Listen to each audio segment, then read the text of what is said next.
ഈശോയുടെ നമുക്ക് ഹൃദയത്തിൽ നന്ദി പറയാം. ദൈവപിതാവിനാൽ ആകർഷിക്കപ്പെട്ട് പരിശുദ്ധമ്മ ജീവനോടെ പ്രത്യക്ഷപ്പെട്ട ഈ ആലയത്തിൽ നമ്മളെല്ലാവരെയും ഒരുമിച്ച് കൂട്ടിയ ദൈവപിതാവിൻ്റെ സ്നേഹത്തിന് നമുക്ക് ഹൃദയത്തിൽ നന്ദി പറയാം. നമുക്കെല്ലാവർക്കും അറിയാവുന്നതുപോലെ 2004 ഡിസംബർ 7-ാം തീയതി ഉച്ചകഴിഞ്ഞ് 2:30 ഇതുപോലൊരു ആരാധന മധ്യയാണ് ദൈവമാതാവ് സമയഘടികാരം നെഞ്ചിൽ ചാർത്തി ഈ അൾത്താരയിൽ പ്രത്യക്ഷയായിക്കൊണ്ട് ദുരന്തം ഉണ്ടാകുവാൻ പോകുന്നു, പ്രാർത്ഥിക്കണമെന്ന വലിയ സന്ദേശം കൈമാറിയത്. ജീവിതത്തിൻ്റെ വിവിധ ദുരന്ത മുഖങ്ങളിലായിരിക്കുന്ന നമ്മളെല്ലാവരും മരിയൻ ഉടമ്പടി എടുത്തുകൊണ്ട് പരിശുദ്ധ അമ്മ അന്ന് ആഹ്വാനം ചെയ്തതുപോലെ ഉടമ്പടി നിബന്ധനകൾ വിശ്വസ്താപൂർവം പാലിച്ച് പ്രാർത്ഥനയിൽ മുന്നേറിക്കൊണ്ടിരിക്കുന്നവരാണ്. 2015 മുതൽ കൃപാസനത്തിൽ വന്ന് തീർത്ഥാടക ഉടമ്പടി എടുത്തു പോയിട്ടുള്ള എല്ലാ മക്കളെയും ഈ അൾത്താരയിൽ സമർപ്പിച്ച് ഒരു നിമിഷം നമുക്ക് പ്രാർത്ഥിക്കാം. 2020 മുതൽ ഓൺലൈനായി ഉടമ്പടി എടുത്ത് പ്രാർത്ഥിക്കുന്ന ലോകത്തിൻ്റെ വിവിധ ഭൂഖണ്ഡങ്ങളിലായിരിക്കുന്ന സഹോദരങ്ങളെ ഈ അൾത്താരയിൽ സമർപ്പിച്ച് ഒരു നിമിഷം നമുക്ക് പ്രാർത്ഥിക്കാം.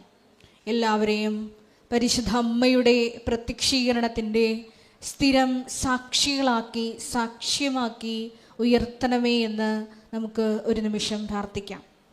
ഈ ധ്യാനം നയിക്കുവാൻ പോകുന്ന കൃപാസനത്തിൻ്റെ സ്ഥാപക ഡയറക്ടറായ ബഹുമാനപ്പെട്ട VP ജോസഫ് അച്ഛനെ ദൈവപിതാവിൻ്റെ കരങ്ങളിൽ സമർപ്പിച്ച് നമുക്ക് ഒരു നിമിഷം മൗനമായിട്ട് പ്രാർത്ഥിക്കാം.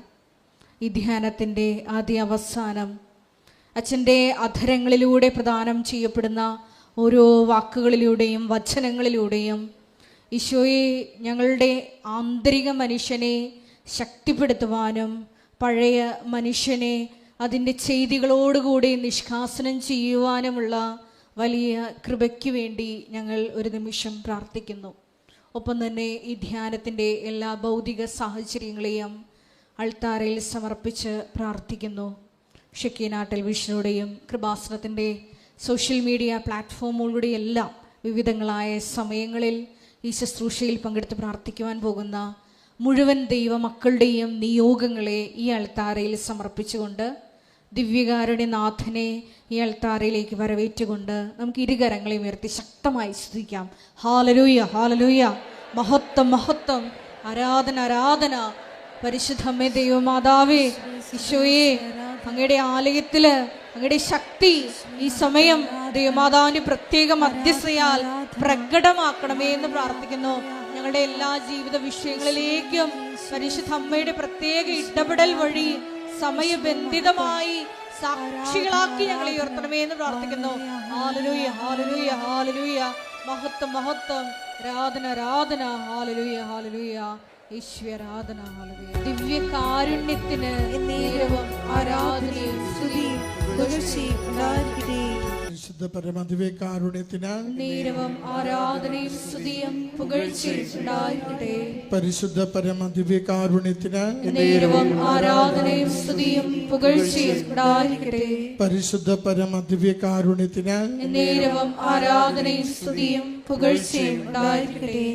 അമ്മേ, പരിശുദ്ധയമ്മേ, അമ്മേ, പരിശുദ്ധ അമ്മേ, ദൈവമാതാവേ, ദൈവമാതാവേ, കൃപാസനത്തിലൂടെ ഞങ്ങൾക്കും ഞങ്ങളുടെ ദേശത്തിനും അമ്മ മാധ്യസ്ഥം തേടിത്തന്ന എല്ലാ അനുഗ്രഹങ്ങൾക്കും കൃപകൾക്കും ഞങ്ങളിപ്പോൾ ഹൃദയം നിറഞ്ഞ നന്ദി പറയുന്നു. സ്തുതിച്ച് പ്രാർത്ഥിക്കാം. ഹല്ലേലൂയ, ആരാധന, മഹത്വമേ, എല്ലാ നന്മകൾക്കും അനുഗ്രഹങ്ങൾക്കും നന്ദി കർത്താവേ.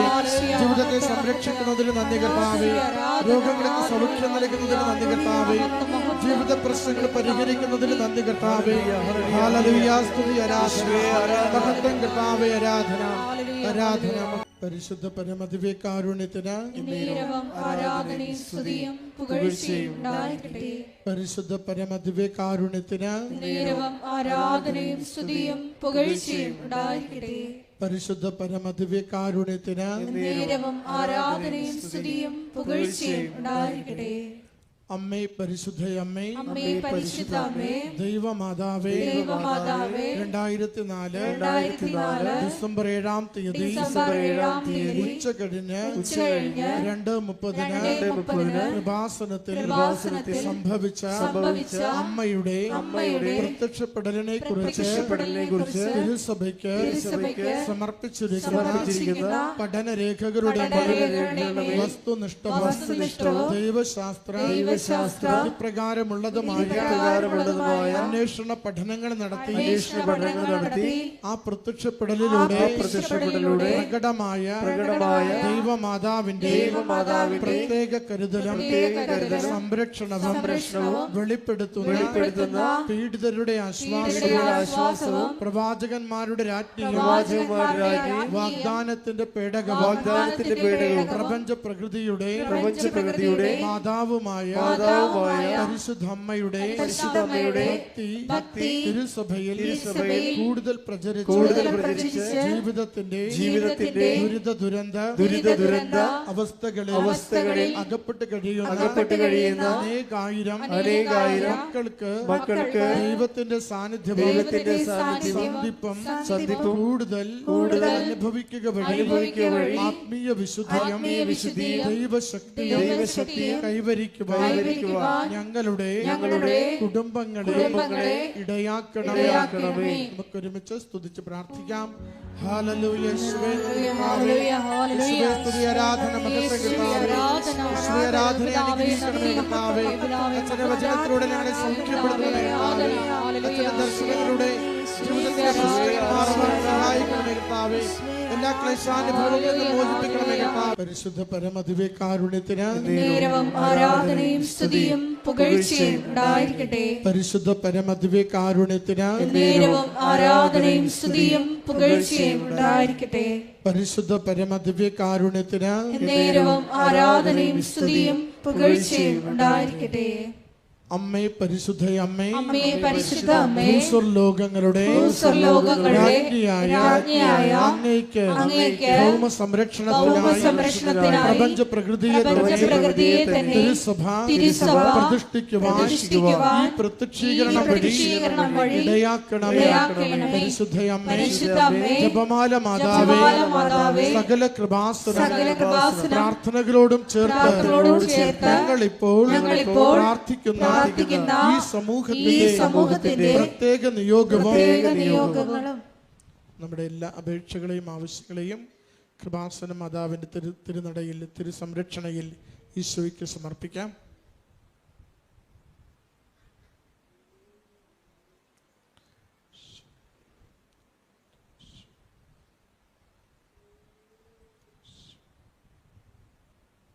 അമ്മയുടെ പ്രത്യക്ഷീകരണത്തിന്റെ ഈ അനുഗ്രഹവേളയിൽ ഞങ്ങൾക്ക് സാധിച്ചു തരുവാൻ കനിയണമേ. ആമേൻ. നമുക്ക് ഒരുമിച്ച് പ്രാർത്ഥിക്കാം, സ്തുതിക്കാം.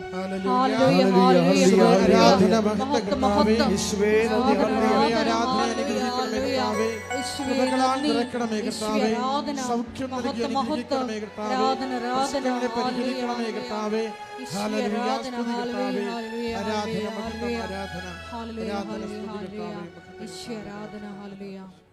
നമുക്കെല്ലാവർക്കും എഴുന്നേറ്റ് നിന്നുകൊണ്ട് ഗായക സംഘത്തോട് ചേർന്ന് കരങ്ങളടിച്ച് ദൈവസ്നേഹത്തോടെ ദൈവത്തെ മഹത്വപ്പെടുത്തി പാടി പ്രാർത്ഥിക്കാം.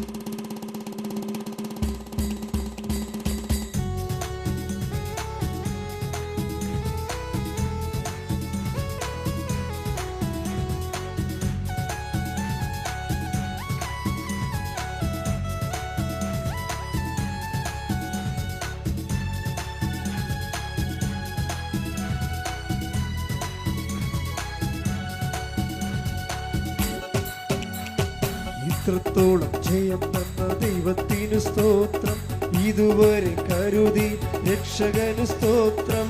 ഇത്രത്തോളം ജയം തന്ന ദൈവത്തിനു സ്തോത്രം, ഇതുവരെ കരുതിയ രക്ഷകന് സ്തോത്രം. ഇനിയും കൃപ തോന്നി കരുതിടണേ, ഇനിയും നടത്തണേ തിരുഹിതം പോ. ഇനിയും കൃപ തോന്നി കരുതിടണേ, ഇനിയും നടത്തണേ തിരുഹിതം. ഇത്രത്തോളം ജയം തന്ന ദൈവത്തിനു സ്തോത്രം, ഇതുവരെ കരുതി രക്ഷകന് സ്തോത്രം. ഇനിയും കൃപ തോന്നി കരുതിടണേ, ഇനിയും നടത്തണേ തിരുഹിതം പോൽ. ഇനിയും കൃപ തോന്നി കരുതിടണേ, ഇനിയും നടത്തണേ തിരുഹിതം പോൽ. സ്തുതിക്കട്ടെ. ഹല്ലേലൂയ, ഹല്ലേലൂയ, ഹല്ലേലൂയ. ഒരിക്കൽ കൂടി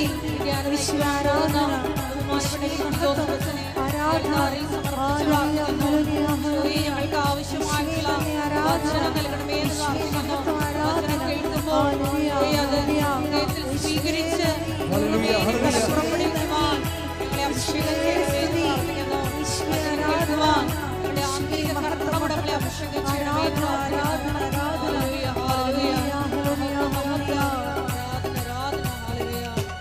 ഇന്നതല്ല നാം ദൈവം നമ്മെ നിർത്തിയതാ, നേടിയതല്ല ദൈവമെല്ലാം തന്നതല്ലേ.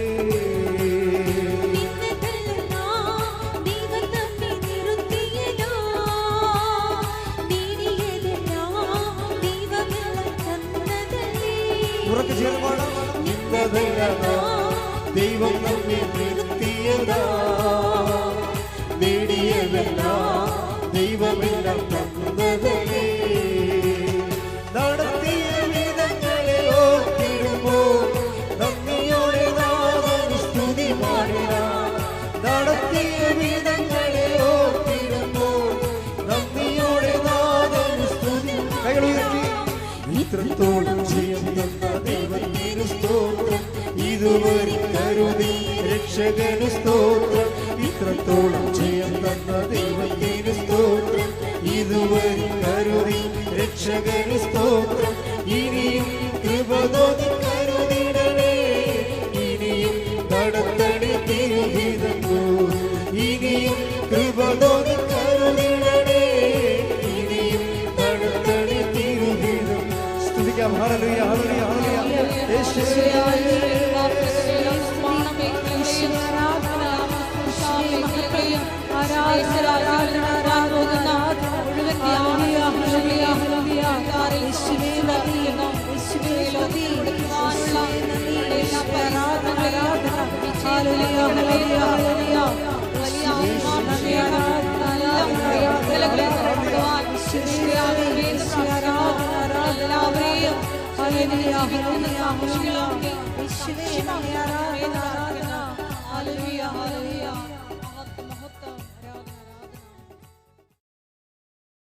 പരിശുദ്ധ പരമ ദിവ്യകാരുണ്യത്തിന് നീരവും ആരാധനയും സ്തുതിയും പുകഴ്ചയും ഉണ്ടായിരിക്കട്ടെ. എൻ്റെ പ്രിയപ്പെട്ടവരെ,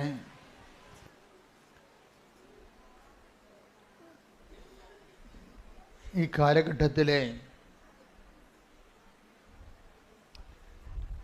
കാലത്തിൻ്റെ വരദാനമായി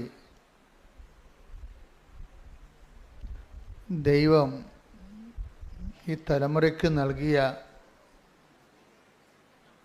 ഏറ്റവും വലിയ ദൈവാനുഭവ പദ്ധതിയാണ് മരിയൻ പോപ്പുലർ കവനൻറ്റ്. ഇതിനെ മരിയൻ പോപ്പുലർ കവനൻ്റ് എന്ന് വിളിക്കാൻ കാരണം സഭയിലെ ഞങ്ങൾ അഭിഷിക്തർക്കും സമർപ്പിതർക്കുമൊക്കെ അവരെടുത്തിരിക്കുന്ന ഒരു കവനൻ്റ് ഉണ്ട്. അത് ലൈഫ് ലോങ് ആയിട്ടുള്ള കവനൻ്റാണ്. ജീവിതകാലം മുഴുവനും നീണ്ടു നിൽക്കുന്ന, മരണം വരെ നീണ്ടു നിൽക്കുന്ന കവനൻ്റാണ്. പോപ്പുലർ കവനൻ്റ് എന്ന് പറയുന്നത് ജനകീയമായ ഒരു ഉടമ്പടിയാണിത്. കൃപാസനത്തിൽ നടക്കുന്നത് മരിയൻ ആധ്യാത്മികതയിൽ അടിസ്ഥാനപ്പെടുത്തിയ മരിയൻ ആധ്യാത്മികതയിൽ അടിസ്ഥാനപ്പെടുത്തിയിട്ടുള്ള ഒരു ജനകീയമായ ഉടമ്പടിയാണ്. ജനങ്ങളാണ് ഈ ഉടമ്പടിയുടെ ഗുണഭോക്താക്കൾ, പ്രയോക്താക്കൾ എല്ലാവരും.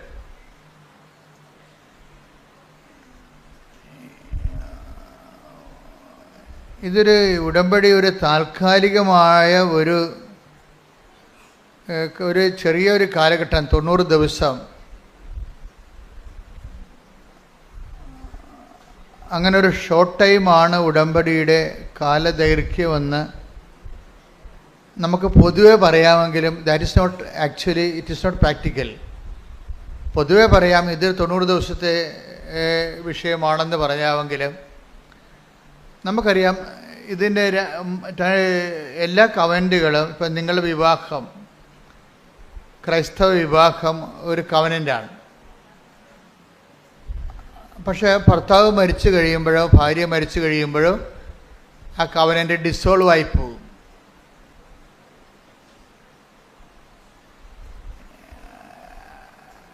ആ കവനൻ്റ് നിലനിൽക്കത്തില്ല. ആരെങ്കിലും ജീവിത പങ്കാളി അവർ തമ്മിലല്ലേ കവനൻ്റ് ഉടമ്പടി. സുഖത്തിലും ദുഃഖത്തിലും സമ്പത്തിലും ദാരിദ്ര്യത്തിലും മരണം വരെ വേർപിരിയാതെ ജീവിക്കാവുന്ന ദൈവത്തിൻ്റെ സന്നിധിയിൽ അവർ ചെയ്യുന്ന വാഗ്ദാനമാണ് ഉടമ്പടി. പക്ഷേ അതിൽ ഭർത്താവോ ഭാര്യയോ മരിച്ചു കഴിഞ്ഞാൽ ഉടമ്പടി ക്യാൻസലാവും. നമ്മുടെ ഫിസിക്കൽ ക്യാൻസലേഷനാണ്. മനസ്സുകൊണ്ടൊരിക്കലും നമ്മൾക്ക് ജീവിത പങ്കാളി മരിച്ചു പോയാലൊന്നും ആൾക്കാർ അത് മരണം വരെ അംഗീകരിക്കത്തില്ല. അത് മനസ്സിൽ നമുക്കത് മാറുന്നില്ല. പക്ഷേ സ്ഥാപന ജംഗമ ഭൗതികമായ മേഖലകളിൽ അത് റദ്ദാവും. ഇപ്പം നമ്മൾ ഓപ്പറേഷൻ തിയേറ്ററിൽ കയറ്റുകയാണ്, ഭർത്താവ് മരിച്ചു പോയി, ഒപ്പിടുന്ന ആരാണ്? മകന് അല്ലെങ്കിൽ ഒന്ന് ഒപ്പിടുക, അത്രയേ ഉള്ളൂ. അപ്പോൾ ഒപ്പിടാൻ ആരുമില്ലല്ലോ. അപ്പോൾ ഫിസിക്കൽ എൻറ്റിറ്റി യാഥാർത്ഥ്യം അവിടെ ഇല്ല. പക്ഷേ അതുകൊണ്ട് തന്നെ ഈ വിവാഹം എന്ന് പറയുന്നത് പോലും ഒരു ടെമ്പറൽ കമ്മിറ്റ്മെൻറ്റാണ്. തൻ്റെ ഒരാൾ ജീവിച്ചിരിക്കുന്നവരെ മാത്രമേ ആ ഉടമ്പടിക്ക് ആയുസ്സുള്ളൂ. പക്ഷേ മരിയൻ ഉടമ്പടി വരുമ്പോൾ കുറച്ച് പ്രോബ്ലംസ് ഉണ്ട്. അത് അറിഞ്ഞുകൊണ്ട് വേണം നിങ്ങളത് ചെയ്യാൻ. എന്താ പ്രോബ്ലം എന്ന് വെച്ച് കഴിഞ്ഞാൽ ഇതിൽ ഒരാളും മരിക്കണില്ല, അതാണ് കുഴപ്പം. ആരാ മരിക്കാത്ത? നമ്മളാ? അത് ദൈവം മരിക്കണില്ല. അപ്പോൾ നിങ്ങൾ ചിലപ്പോൾ ഉടമ്പടി ഒരു കാലഘട്ടത്തേക്കാണ് എടുക്കണമെന്ന് നിങ്ങൾ ധരിക്കുമായിരിക്കും. പക്ഷേ നമ്മൾ എടുക്കണത് ആൾ ദൈവമായത് കൊണ്ട് തന്നെ ഞാൻ എന്താ ഇങ്ങനെ സംസാരിക്കണമെന്നറിയാമോ? ഈ ദിവസങ്ങൾ എൻ്റെ മനസ്സിൽ ഞാനൊരു സ്ഥലത്ത് പ്രാർത്ഥിക്കാൻ പോയി. ഞാൻ എപ്പോഴും പോകണത് എവിടെയാണെന്നറിയാമല്ലോ? വേളാങ്കണ്ണിയിലേ പോകത്തുള്ളൂ. അങ്ങനെ എല്ലായിടത്തും പോകത്തില്ല. അമ്മയടുത്താണ് പോകണത് എല്ലായിടത്തും. അപ്പോൾ ഇന്ന് അതിനേക്കാൾ കൂടുതൽ ജനങ്ങൾ ആധ്യാത്മികമായി ഇവിടെ കൃപാസനത്തിൽ വരണത് ആൾക്കാർ ആധ്യാത്മികമായ ലക്ഷ്യത്തോടെയാണ്. വേളാങ്കണ്ണിലൊക്കെ ചിലർ പോകുന്നത് ടൂറിസം ഉദ്ദേശത്തിലാണ്. അംഗവും കാണാൻ, താളിയും പറിക്കാം, പ്രാർത്ഥിക്കുകയും ചെയ്യാം, കറങ്ങി അടിക്കാമെന്ന്. അങ്ങനെയൊന്നും കൃപാസനത്തിൽ ആരും വരത്തില്ല. കറക്കവക്കാലം കുറക്കാനേ വരത്തുള്ള ആൾക്കാർ. കൃപാസനം അത്ര കണ്ട് ദൈവത്തിൻ്റെ തനത് കയ്യൊപ്പോടുകൂടി ജനങ്ങളെ വിശുദ്ധീകരിക്കുകയും ശക്തീകരിക്കുകയും നിലനിർത്തുകയും വളർത്തുകയും അതിജീവിക്കാൻ വേണ്ടി നിങ്ങളെ സഹായിക്കുകയും ചെയ്യുന്നുണ്ട്. എങ്കിലും ഈ തിരക്കിൽ നിന്ന് വിട്ടു നിൽക്കാൻ വേണ്ടി ഞാൻ ദിവസങ്ങളിൽ ഇങ്ങനെ ഒന്ന് പ്രാർത്ഥിക്കാൻ പോയ ദിവസങ്ങളിലൊക്കെ നിരന്തരമായിട്ട് എൻ്റെ മനസ്സിലും ട്രെയിനിൽ, വാഹനങ്ങളിലും എല്ലായിടത്തും എൻ്റെ മനസ്സെപ്പോഴും പ്രാർത്ഥന തന്നെയായിരുന്നു.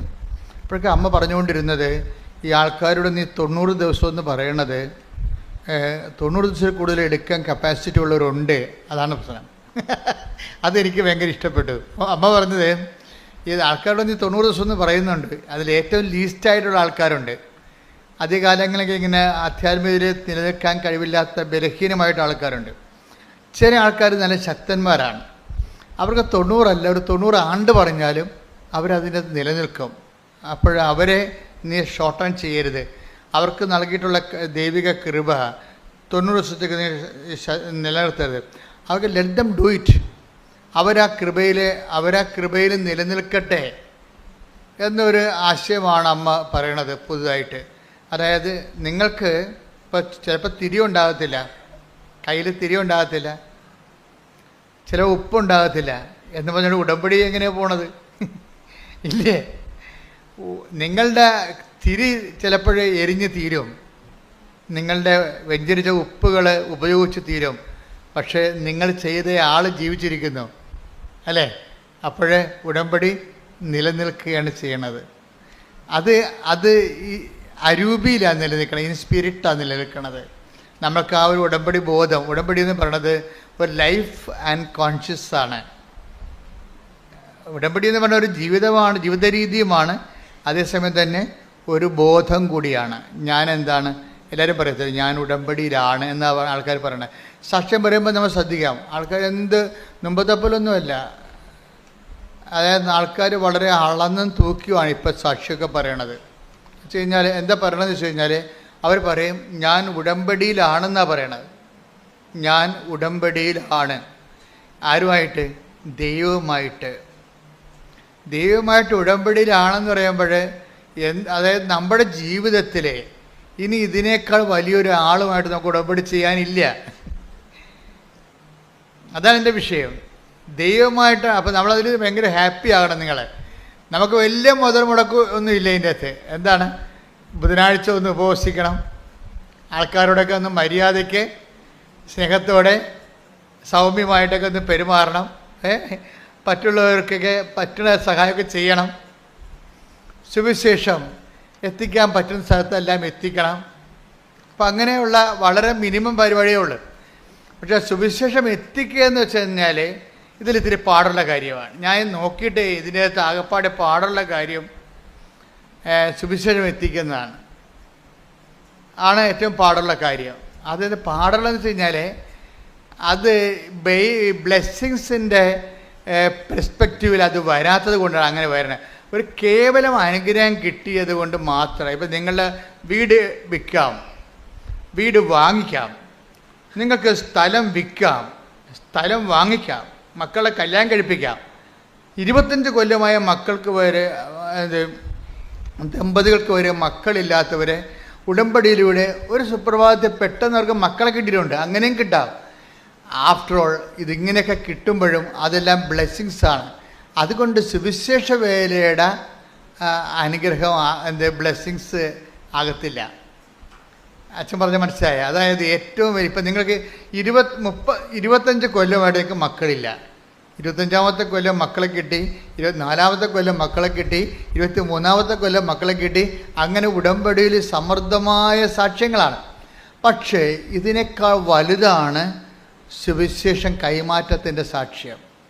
ഒരു ഉടമ്പടിയിൽ ഏറ്റവും വലിയ സാക്ഷ്യം എന്താണെന്ന് എന്നോട് ചോദിച്ചാൽ ഞാൻ പറയും ജോലി കിട്ടി, അല്ലെങ്കിൽ 11 പ്രാവശ്യം IELTS എഴുതിയിട്ട് ഉടമ്പടി എടുത്തപ്പോൾ 12ാം പ്രാവശ്യം ജയിച്ചു. അതൊക്കെ അതുപോലെ തന്നെ ഇപ്പോൾ ഈ ദിവസങ്ങളിലൊരു സാക്ഷ്യം ഉണ്ടായി. സാക്ഷ്യം എന്താണെന്നറിയാവോ? അതായത് എരിമപ്പെട്ടിയിൽ നിന്ന് ജോസഫീനയും ചാക്കോയും കൂടി പറഞ്ഞ സാക്ഷ്യമാണ്.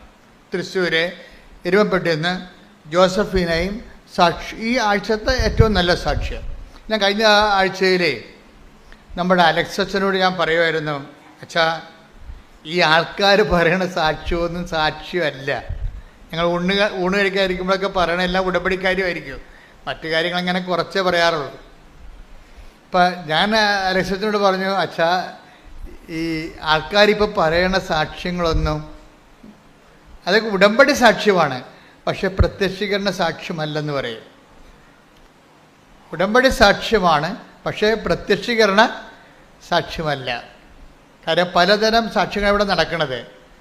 ഈ പ്രത്യക്ഷീകരണ സാക്ഷ്യം എന്ന് പറയുമ്പോൾ അതിൻ്റെ ക്വാളിറ്റി എന്ന് പറയുമ്പോൾ ഉടമ്പടി സാക്ഷ്യത്തെക്കാളും വലിയ സാക്ഷ്യങ്ങളാണ്.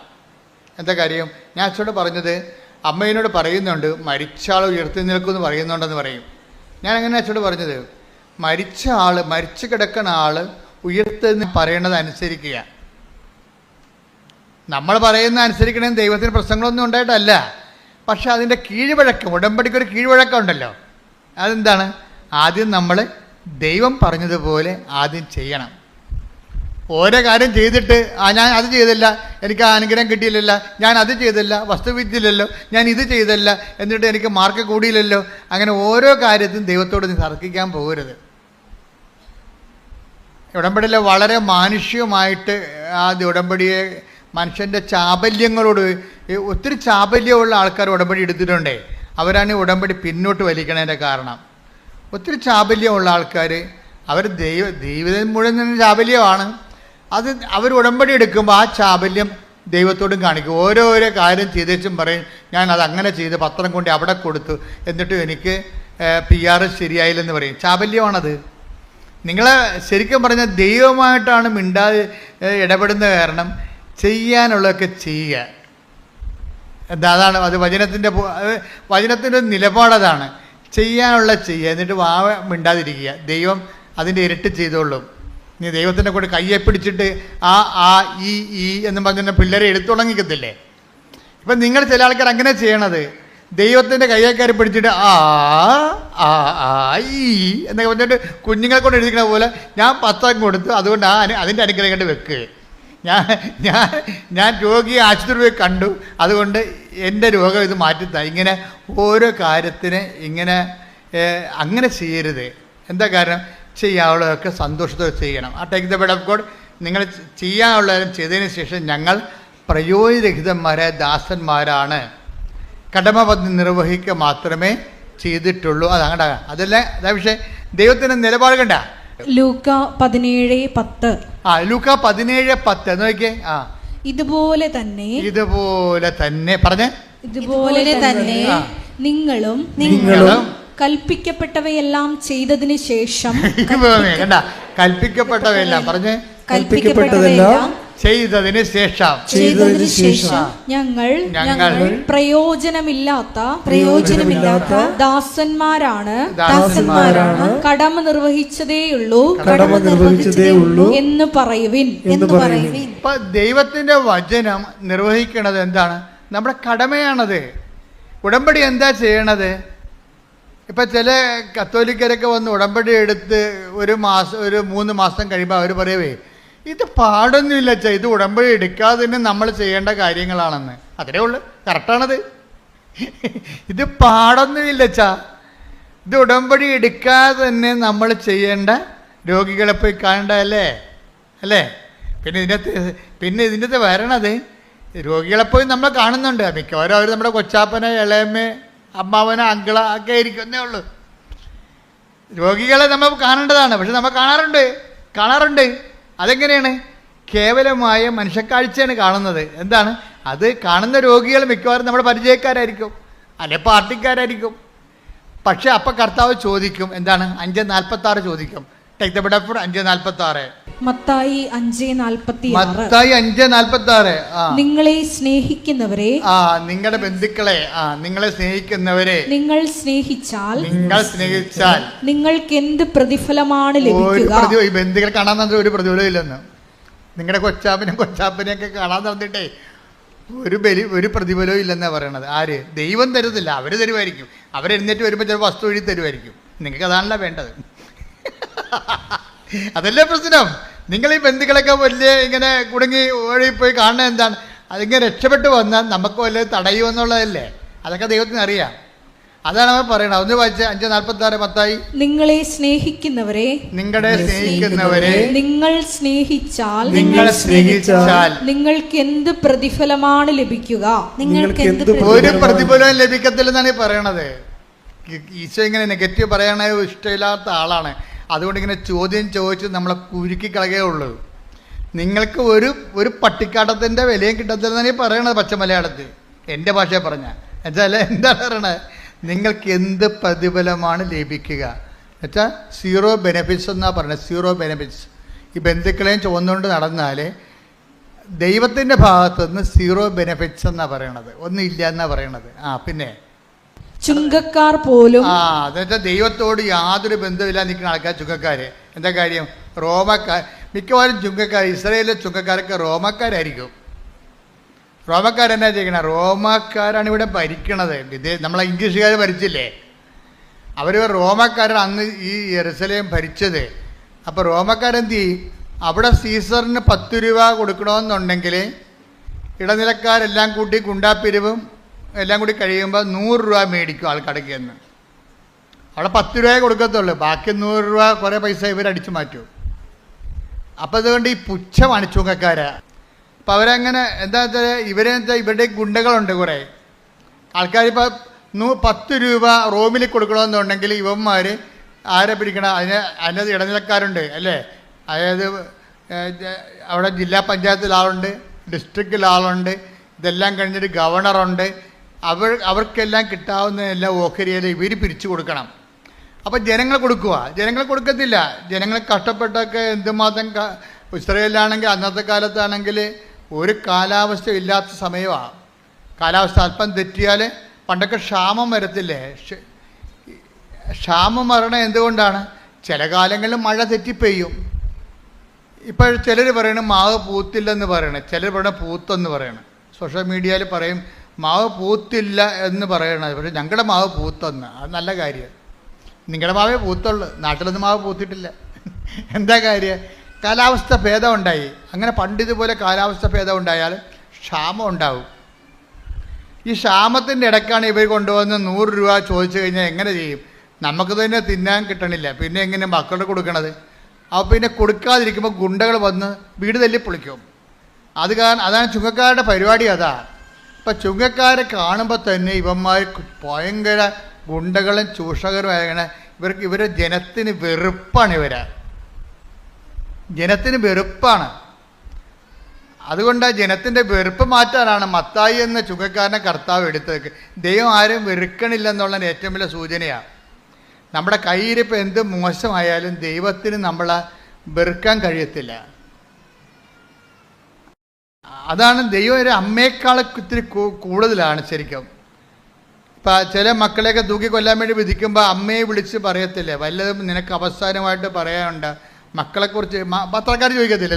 തൂക്കിക്കൊല്ലാൻ പോണ പ്രതിയുടെ അമ്മയോട് ചോദിക്കും, നിങ്ങൾക്ക് മകനെ തൂക്കിക്കൊല്ലുകയാണ് നാളെ, നിങ്ങൾക്ക് വല്ലതും പറയാനുണ്ടോ എന്ന് പറയുമ്പോൾ ശരി പറയും, അവൻ എൻ്റെ വയറ്റിൽ പിറക്കാതിരുന്നെങ്കിൽ അത്രയും നല്ലതാണെന്ന് പറയും. അത് പത്രക്കാർ പറയും അവസാനത്തെ വചനം, അവൻ എൻ്റെ വയറ്റിൽ പിറക്കാതിരുന്നെങ്കിൽ. അപ്പം അമ്മയാണെങ്കിലും ശരി, മകൻ തൂക്കുമരത്തെ കയറിയ അവൻ എൻ്റെ വയറ്റിൽ പിറക്കാം. പക്ഷേ ദൈവം അങ്ങനെ പറയത്തില്ല, എൻ്റെ വയറ്റിൽ പിറന്നതാണെന്നേ പറയത്തുള്ളൂ. നമ്മൾ മോശക്കാരായാലും പറയും എൻ്റെ വയറ്റിൽ പിറന്നതാണെന്ന്, ഓൺ ചെയ്യും. അതുകൊണ്ട് ദൈവത്തിനാരും അങ്ങനെ, അതാണ് ദൈവം സ്നേഹമാണെന്നൊക്കെ പറയുമ്പോൾ ഈ നമുക്ക് എല്ലാ കോശങ്ങളും, ശരീരത്തിൻ്റെ കോശങ്ങളെല്ലാം എഴുന്നിരുന്നിട്ട് ഹല്ലേലൂയ പറയണത് സത്യമായത് കൊണ്ടാണ്. എന്താ കാര്യം? സ്വന്തം അമ്മ തന്നെ പറയും അവൻ എൻ്റെ വയറ്റിൽ പിറക്കാതിരുന്നെങ്കിൽ നല്ലതായിരുന്നെന്ന്. പക്ഷെ ദൈവം പറയത്തില്ല, ഞാൻ തന്നെ എൻ്റെ വയറ്റിൽ തന്നെ പിറന്നതാണ്, അവന് അല്പം ദൈവസ്നേഹം കുറഞ്ഞു പോയെന്നേ പറയത്തുള്ളൂ. ബൈബിള് ഈ വിഷയങ്ങൾ പാപത്തെ എല്ലാം കാണുന്നത് പാപം എന്നതിനേക്കാളുപരി ദൈവസ്നേഹം കുറഞ്ഞു പോയെന്നേ പറയത്തുള്ളൂ. എന്നോട് ഇത്തിരി സ്നേഹം കുറഞ്ഞു പോയി. ദൈവത്തോട് സ്നേഹം കുറഞ്ഞു പോകുമ്പോൾ എന്ത് ചെയ്യും? അറിയാതെ തന്നെ തിന്മകളിലേക്ക് മനുഷ്യൻ പോകും. ഞങ്ങൾ ഈ ആധ്യാത്മിക ഭിഷഗ്വരന്മാർ ചെയ്യണ പരിപാടി എന്താണെന്നറിയാവോ? ജനങ്ങളെ ഇങ്ങനെ ശപിച്ച് നിങ്ങൾ മോശമാണ്, പാപമാണ്, പാപം കത്തിക്കണമെന്നൊന്നും ഞാൻ പറയത്തില്ല. പാപത്തെക്കുറിച്ച് ഞാൻ സംസാരിക്കാറ് പോലുമില്ല. ഞാൻ സംസാരിക്കുക എന്തിനെക്കുറിച്ചാണ്? ദൈവസ്നേഹത്തെക്കുറിച്ച് സംസാരിക്കും. ദൈവസ്നേഹത്തെക്കുറിച്ച് സംസാരിക്കും. കുമ്പസാരെ കൂടി ഇരിക്കുമ്പോഴും ഞാൻ പറയും, മകനെ ഇരുട്ടാണെന്നും പറഞ്ഞുകൊണ്ട് നീ മൊത്തം ഇരുട്ടാണെന്ന് നിൻ്റെ കണ്ണുകൂടി അടച്ച് കളഞ്ഞേണ്ട കാര്യമില്ല. ചില ആൾക്കാർ ഇരുട്ടാണെന്ന് പറഞ്ഞിട്ടേ അവൻ്റെ കണ്ണുകൂടി അടച്ച് കളയും. കാര്യം എനിക്ക് ഈ പാപത്തിൽ നിന്ന് രക്ഷപ്പെടാൻ പറ്റത്തില്ല അച്ഛാന്ന് പറയും. ഞാൻ പറഞ്ഞു ഇന്ന് രക്ഷപ്പെടാൻ പറ്റും, ഇരുട്ടാണ്. അപ്പം നമ്മൾ വിളക്ക് കത്തിക്കുക, നീ പുണ്യപ്രവർത്തികളൊക്കെ ചെയ്യ്. പതുക്കെ ദൈവം തന്നെ അന്തൻ്റെ കണ്ണ് കാഴ്ച തുറന്നതല്ലേ, ഇരുട്ട് മാറ്റിയതല്ലേ. ദൈവം തന്നെ ചില പാപങ്ങളെ നമ്മൾ രക്ഷപ്പെടണമെങ്കിൽ ദൈവം തന്നെ വന്ന് നമ്മുടെ കണ്ണിൽ തൊടണം. അപ്പോൾ നമ്മളെന്ത് ചെയ്യും? അവൻ പറയണ പോലെ ഉടമ്പടി എന്ന് പറഞ്ഞാൽ ഭയങ്കര ഔഷധമാണേ. ഉടമ്പടി എന്ന് പറഞ്ഞാൽ എന്താണ്? നമ്മളെ ദൈവസ്നേഹത്തെ വളർത്തും. നിങ്ങളിതൊക്കെ ചെയ്യുമ്പോഴേ നിങ്ങൾക്ക് വസ്തുസ്നേഹമാണ് ചിലർക്ക് ഉണ്ടാകണത്. നിങ്ങളിപ്പോൾ ചെയ്യുന്നില്ലേ, ഓരോ കാര്യങ്ങൾ ചെയ്യുന്നില്ലേ? രോഗികളെ കാണുന്നുണ്ട്, സുവിശേഷ വേല ചെയ്യുന്നുണ്ട്. അപ്പം നിങ്ങൾക്ക് പലർക്കും ദൈവസ്നേഹമല്ല ഉണ്ടാകണത്. എന്താ ഉണ്ടാകണത്? വസ്തുസ്നേഹം എന്ന് പറയും, അല്ലെങ്കിൽ വിഷയസ്നേഹം. എന്താണ് കാര്യം? ഞാൻ ഇങ്ങനെ ചെയ്യുമ്പോൾ എനിക്ക് ഒന്നെങ്കിൽ എൻ്റെ കാണാതെ പോയ ഭർത്താവ് തിരിച്ചു വരും, അപ്പോഴും വ്യക്തിസ്നേഹമായില്ലേ അല്ലേ? അല്ലെങ്കിൽ എൻ്റെ പഠിക്കാത്ത മകൻ പഠിക്കാൻ തുടങ്ങും, അപ്പോൾ എന്തായാലും അപ്പോഴും വ്യക്തിസ്നേഹമാണ്. അല്ലെങ്കിൽ എനിക്ക് ഞങ്ങളുടെ വീടിൻ്റെ വാതിക്കെ കൊടുക്കാൻ പോണ സ്ഥലം മേടിക്കാൻ പറ്റും, അപ്പോൾ വസ്തുസ്നേഹമായില്ലേ? അപ്പോൾ നമ്മൾ ഉടമ്പടിയിൽ വരണത് നിങ്ങൾ ശ്രദ്ധിക്കണം. ഉടമ്പടി ലാഗ് ചെയ്യാനുള്ള കാരണം നിങ്ങളുടെ ഈ ഉടമ്പടിയുടെ സൂചി ഇരിക്കണത് ദൈവസ്നേഹത്തിലല്ല ഇരിക്കണത്. എവിടെയാണ്? വസ്തുസ്നേഹത്തിലോ വിഷയസ്നേഹത്തിലോ ആണ് ഇരിക്കുന്നത്. അതുകൊണ്ടാണ് താമസിക്കുന്നത്. അപ്പോൾ നിങ്ങളുടെ ഇപ്പം നമ്മൾ ചെയ്യുമ്പോൾ നിയോഗങ്ങളൊക്കെ വെക്കുന്നുണ്ടെങ്കിലും നിങ്ങൾ നിയോഗം അല്ല ഉടമ്പടിയിൽ ലക്ഷ്യം. കഴിഞ്ഞ ദിവസങ്ങളിലേ ഞാനിവിടെ ഇതില്ലേ അതായത് നമ്മുടെ ഡെയിലി ബ്രെഡ് അവിടെ സ്റ്റുഡിയോയിൽ നിൽക്കിയിരുന്നു. അപ്പോൾ ഞാൻ ഇങ്ങനെ ഡെയിലി ബ്രെഡ് സംസാരിക്കുന്ന സമയത്ത് കർത്താവിനോട് പറഞ്ഞു, ഉടമ്പടിയുടെ ലക്ഷ്യം ഉടമ്പടിയുടെ വിഷയമല്ല, ഉടമ്പടി തന്നെയാണെന്ന് പറയാൻ പറഞ്ഞു. ഉടനെ ഞാൻ പറഞ്ഞ്, കർത്താവ് പറയണം ഉടമ്പടിയുടെ ലക്ഷ്യം ഉടമ്പടിയുടെ വിഷയമല്ല, ഉടമ്പടി തന്നെയാണ്. അത് എനിക്കൊരു ബോധമുണ്ടായി. അപ്പോഴും ഉടമ്പടി ലക്ഷ്യം നമുക്ക് നിയോഗമല്ലേ, രോഗം മാറുക, വീട് വിൽക്കുക, വീട് വാങ്ങിക്കുക, വസ്തു വാങ്ങിക്കുക, മകളെ കെട്ടിക്കുക, കെട്ടിച്ച മകൾക്ക് കുഞ്ഞുങ്ങളുണ്ടാകുക, ഇപ്പോൾ വിഷയമല്ലേ നമുക്ക് ഉടമ്പടി ലക്ഷ്യം. പക്ഷേ ദൈവം എന്താ പറഞ്ഞതെന്നറിയാമോ? ഉടമ്പടിയുടെ ലക്ഷ്യം വിഷയമല്ല, വ്യക്തികളുമല്ല, പിന്നെ എന്താണ്? ഉടമ്പടി തന്നെയാണ്. എന്ന് പറഞ്ഞ്, ഉടമ്പടിയുടെ ലക്ഷ്യം ഉടമ്പടി തന്നെയാണ്. എന്ന് വെച്ചാൽ എന്താണ് ഉടമ്പടി? ദൈവവും ഞാനും തമ്മിലുള്ള ഉടമ്പടി ബന്ധമാണ് ഉടമ്പടി. ദൈവവും ഞാനും തമ്മിലുള്ള ബന്ധമാണ്. അത് ദൈവവും ഞാനും തമ്മിലുള്ള ബന്ധമാണോ ഉടമ്പടിയാണോ നിനക്ക് പ്രധാനം, ഉടമ്പടിയുടെ വിഷയമാണോ എന്നറിയാൻ വേണ്ടി ചില കാര്യങ്ങൾ ദൈവം ചെയ്യാതെ പോകും. അപ്പോൾ നമുക്ക് നമ്മളെ സഹായിക്കാൻ ആരെങ്കിലും ഉണ്ടാകണം. അതുകൊണ്ടാണ് ഞാൻ ഇടയ്ക്ക് പരിശുദ്ധാത്മാവിനെക്കുറിച്ച് പറയണത്. ഇപ്പോൾ ഉടമ്പടി ലക്ഷ്യം വിഷയമാണോ വ്യക്തിയാണോ, അല്ല ഉടമ്പടി ലക്ഷ്യം ഉടമ്പടി തന്നെയാണോ, ഉടമ്പടിയുമായിട്ടുള്ള ദൈവത്തോടുള്ള ബന്ധമാണോ എന്ന് നമ്മൾ അറിയാൻ വേണ്ടി ചില കാര്യങ്ങൾ നടക്കാതെ പോകും. അപ്പോൾ നടക്കാതെ പോകുമ്പോൾ നിങ്ങൾ എന്ത് ചെയ്യണം? കർത്താവേ, നടന്നാലും നടന്നില്ലെങ്കിലും ഉടമ്പടിക്ക് മാറ്റമില്ല, കാര്യം എൻ്റെ ബന്ധം നീയുമായിട്ടാണ്. മനസ്സിലായില്ലേ? എന്ന് പറഞ്ഞ്, കർത്താവേ ഉടമ്പടി നടന്നാലും നടന്നില്ലെങ്കിലും ഉടമ്പടിയുടെ ലക്ഷ്യം ഉടമ്പടി തന്നെയാണ്. അത് നീയുമായിട്ടുള്ള സ്നേഹവും ബന്ധവുമാണ്. ഉടമ്പടി നടക്കാതിരിക്കുമ്പോഴും അങ്ങ് പറഞ്ഞതുപോലെ ചെയ്തുകൊണ്ട് ഞാൻ എൻ്റെ ജീവിതം ഉടമ്പടിയോടെ മുന്നോട്ട് പോകാൻ എന്നെ അനുഗ്രഹിക്കണമേ. ശ്രദ്ധിക്കട്ടെ.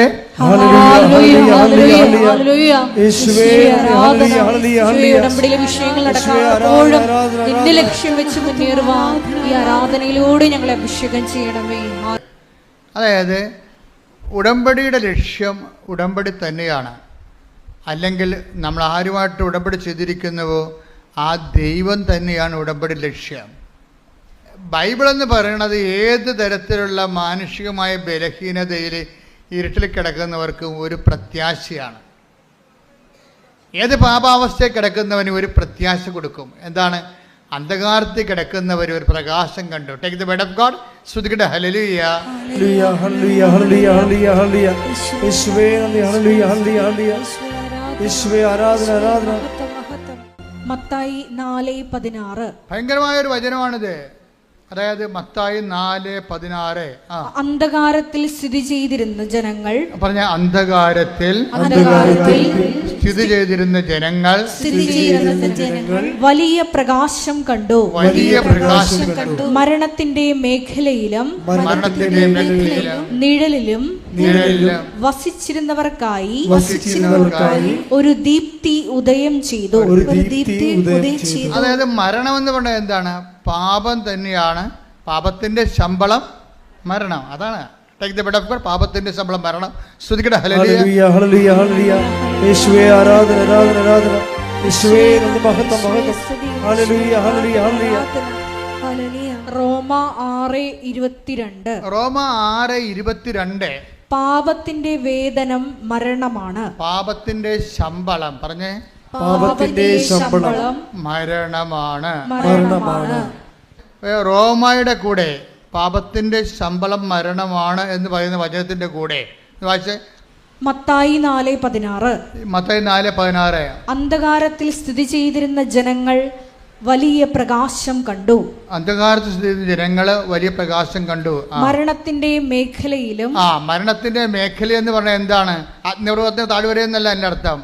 പാപത്തിന്റെ മേഖലയിലെ കാര്യം എന്താണ്?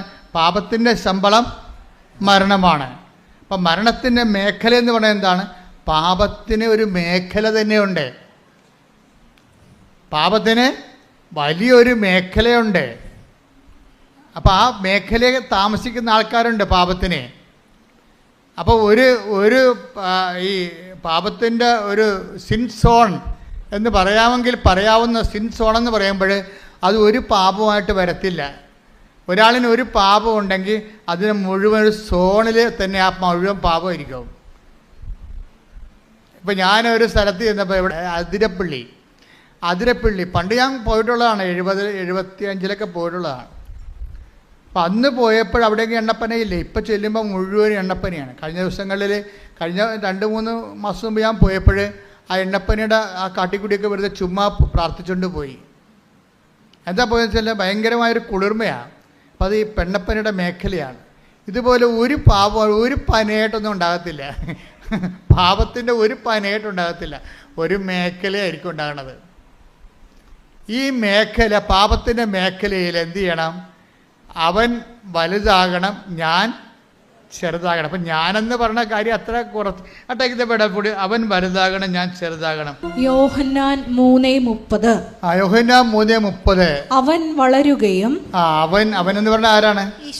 അയാള്. ഉടമ്പടിയിൽ എന്താ സംഭവിക്കേണ്ടത്? യോഹന്നാൻ 3:30 സംഭവിക്കണം. എന്താണ്? അവൻ വലുതാകുകയും ഞാൻ കുറയുകയും വേണം. അവിടെയാണ് ഒരു പ്രശ്നം. അപ്പം 2 പ്രോസസ്സാണ് നടക്കുന്നത് ഒരേ സമയത്ത്. എന്താ കാര്യം? അവൻ വലുതാകുകയും ചെയ്യണം, പിന്നെ എന്താണ്? ഞാൻ കുറയുകയും ചെയ്യണം. യോഹന്നാൻ കുറയണ കാര്യമല്ല, ഞാൻ എന്ന് പറയുന്ന ഒരു സംഭവമില്ലേ. എന്താണ് ഞാനെന്ന് പറയുന്നത്? എന്താണ്? അഹം. ക്രിസ്ത്യാനിറ്റി ഒരിക്കലും അഹം ബ്രഹ്മാസ്മി എന്ന് പറയത്തില്ല. എന്താ കാര്യം? അഹത്തിന് ബ്രഹ്മാസ്മി ആകാനൊന്നും പറ്റത്തില്ല. അവിടെ ഞാനെന്ന് പറയുന്ന സംഭവമുണ്ട്. എന്താ കാര്യം? ഞാനെന്ന് പറയുന്നത് എന്താണ്? ഞാൻ, ബൈബിൾ പറയും, ഞാൻ ദുർഭകനായ മനുഷ്യൻ. ആരെങ്കിലും എന്നെ രക്ഷിച്ചാൽ മാത്രമേ ഞാൻ രക്ഷപ്പെടത്തുള്ളൂ. എന്താ കാര്യം? എന്നെക്കൊണ്ട് തന്നെ എന്നെ രക്ഷിക്കാൻ പറ്റത്തില്ല. പിന്നെ അതാണ് അത്. ടേക്ക് ദ ബെഡ് ഓഫ് 7:24 റോമ 7:24. ഞാൻ ദുർഭകനായ മനുഷ്യൻ. ഇതാണ് ഞാൻ എന്ന് പറയണത്. എന്താണ് ഞാൻ? എന്താണ്? ഒരു ഗതികെട്ട മനുഷ്യനാണ്. എന്താണ്? ഞാൻ ഇച്ഛിക്കുന്ന നന്മയല്ല. Take the word of God. വായിച്ചോളൂ. ഞാൻ ദുർഭകനായ മനുഷ്യൻ, മരണത്തിന് അധീനമായ ഈ ശരീരത്തിൽ നിന്ന്. അവിടെ മരണം എന്ന് പറഞ്ഞാൽ പാപമാണ്. എന്ന് പറഞ്ഞാൽ ഞാൻ ദുർഭകനായ മനുഷ്യൻ. പാപത്തിന്. അപ്പൊ മരണത്തിന് എന്നാണ് എഴുതിയിരിക്കണമെങ്കിൽ നമുക്ക് ബൈബിളിന്റെ സ്പിരിറ്റ് എന്ന് പറയുന്നത് മരണം എന്ന് പറഞ്ഞ ഉടനെ പാപമെന്ന് നമ്മൾ വായിക്കേണ്ടി വരും, തർജ്ജമ ചെയ്ത് വായിക്കേണ്ടി വരും. എന്താ? ഞാൻ ദുർഭകനായ മനുഷ്യൻ. പറഞ്ഞേ, പാപത്തിന് അധീനമായ ഈ ശരീരത്തിൽ നിന്ന്. അപ്പൊ ശരീരമാണ് പ്രശ്നം. ഈ ശരീരത്തിൽ നിന്ന് എന്നെ ആര് മോചിപ്പിക്കും? ശരീരത്തിൽ നിന്ന് ആരെങ്കിലും മോചിപ്പിക്കണം. എന്താ കുഴപ്പം? എന്താണ്? എത്ര കിട്ടിയാലും പോരാ. അതാണ് പ്രശ്നം. എത്ര കിട്ടിയാലും പോരാ. ഇപ്പം ഓരോ വ്യക്തികൾ എന്താ ചെയ്യണത്? നമ്മൾ ഓരോരോ ആൾക്കാർ മലയാളത്തിൽ സംഭവിക്കണുണ്ടല്ലേ. ഇപ്പം ഞാൻ ഈ ദിവസം തമിഴ്നാട്ടിൽ പോയപ്പോൾ ഞാൻ പറഞ്ഞു, ഇവരെല്ലാം കേരളക്കാർക്ക് പഠിക്കണം തോന്നാമെന്ന് പറഞ്ഞ്. തമിഴ്നാട് കണ്ടപ്പോഴേ ഞാൻ ഇവരെല്ലാം കേരളക്കാർക്ക് പഠിക്കുകയാണ്. അതാണ് ഇത് നമ്മൾ അതിർത്തി പ്രദേശങ്ങളിൽ ചെന്നാൽ മനസ്സിലാകും. അതിർത്തി പ്രദേശങ്ങളിലെല്ലാം പണ്ടുണ്ടായിരുന്നത് സാധാരണ മനുഷ്യൻ ജീവിക്കാൻ പറ്റിയൊരു വീട്, അത്രയേ ഉള്ളൂ. ഇപ്പോൾ അങ്ങനെയല്ല. ഇപ്പോൾ അവരെല്ലാവരും 2 നിലയും 3 നിലയും ഒക്കെ ആക്കിയിട്ടുണ്ട്. പക്ഷെ 3 നില ആക്കിയാൽ കുഴപ്പമില്ല. എന്താ പ്രശ്നം? അതിൻ്റെ അകത്ത് 30 ആൾക്കാർ താമസിക്കുന്നുണ്ടെങ്കിൽ കുഴപ്പമില്ല. പക്ഷെ 3 പേരെ താമസിക്കുന്നുള്ളൂ 3 നിലയിൽ. അവിടെയാണ് ഈ ഞാനെന്ന് പറഞ്ഞ സാധനം വരണത്. മനസ്സിലായില്ലേ? ഇപ്പം മനസ്സിലായില്ലേ? ഇപ്പം ഞാൻ ആരാണെന്ന് മനസ്സിലായില്ലേ? ഇതിൽ നിന്ന് രക്ഷപ്പെടുത്താൻ വല്ല മാർഗമുണ്ടോ? ഇപ്പം നമ്മുടെ വീട്ടിലേക്ക് ഒരു വിരുന്നുകാർ വരികയാണ്. വിരുന്നുകാർ വരുമ്പോൾ എന്ന് പറഞ്ഞ് നമ്മളിങ്ങനെ 2 കൈ നീട്ടിക്കൊണ്ട് അവരുടെ അടുത്ത് വായും പൊളിച്ച്, ചുമ്മാ അഭ്യാസമാണ്. അവർക്ക് പറയാം, മലയാളിക്ക് കുറച്ച് അഭിനയം കൂടുതലാണല്ലോ, നമ്മളെല്ലാവരും ആക്ടേഴ്സ് അല്ലേ. അപ്പം ഇവർ വായും പൊളിച്ചുകൊണ്ട് ഇങ്ങനെ ഇത്ര നാളെ കണ്ടിട്ട് ഈ വഴിയൊക്കെ മറന്ന ആര് വെറുതെ പറഞ്ഞ, അതൊക്കെ ചുമ്മാ അടിച്ചു വിടണമെന്ന് അവർക്കും അറിയാം, നമുക്കും അറിയാം. ഈ വഴിയൊക്കെ മറന്നാന്ന് ചോദിക്കുമ്പോൾ നമ്മളിങ്ങനെ ചിരിച്ചിങ്ങനെ 70 mm പല്ലും കാണിച്ച് നിൽക്കല്ലേ. അപ്പോഴുണ്ട് അവർ പറയണ എൻ്റെ കൊച്ച്, എൻ്റെ ഇളയമ, എൻ്റെ കൊച്ച് മറന്നു. ഞാനോർത്ത് അതാണ് നമ്മുടെ വീടെന്നും പറഞ്ഞു. ഞാൻ കുറേ നാളായല്ലേ ഇവിടെ വന്നിട്ട്, 10-12 കൊല്ലം. ഞാനോർത്ത് അതാണെന്നും പറഞ്ഞ് ആ വീട്ടിൽ കയറി, കാറുള്ള വീട്ടിൽ കയറി ചെന്നു. ഇവിടെ വീട്ടിൽ കാറില്ല. അപ്പോൾ അവിടെ ഇവരുടെ വീടാണെന്നും പറഞ്ഞ് അവിടെ കയറി ചെന്ന് പറയുമ്പോൾ തന്നെ ഇവിടെ ഈ 70 mm അങ്ങനെ അതിനെ കൊട്ടി അടച്ച് തീർന്ന പരിപാടി. ഇതാണ് ഞാനെന്ന് പറയുന്ന സാധനം. മനസ്സിലായില്ലേ? എന്ന് വെച്ചാൽ അവരെ എന്നെയും തമ്മിൽ നിന്ന് തുലനം ചെയ്തിട്ടില്ലേ. അപ്പം ഞാൻ അവരല്ലെന്ന് പറയുമ്പോൾ എനിക്കെന്തോ കുറവുണ്ടെന്നല്ലേ ഭർത്താവ്. വീട് മാറി കയറിയെന്നാ പറയണേ. വീട് മാറി കയറിയപ്പോൾ തന്നെ നെഞ്ചുവേദനയായി. അത് പറഞ്ഞതേ ഉള്ളേ. നമ്മളാരും കയറിയില്ല, അവരാണ് കയറിയത്. അവർ നമ്മുടെ വീട് മാറി വേറെ വീട്ടിൽ കയറിയെന്ന് പറഞ്ഞുകൊണ്ടാണ് നമുക്ക് നെഞ്ചുവേദന. ഇതാണ് ഈ നെഞ്ചുവേദന പറയണത്. ബ്രഹ്മാസ്മി അല്ല ശരിക്കും.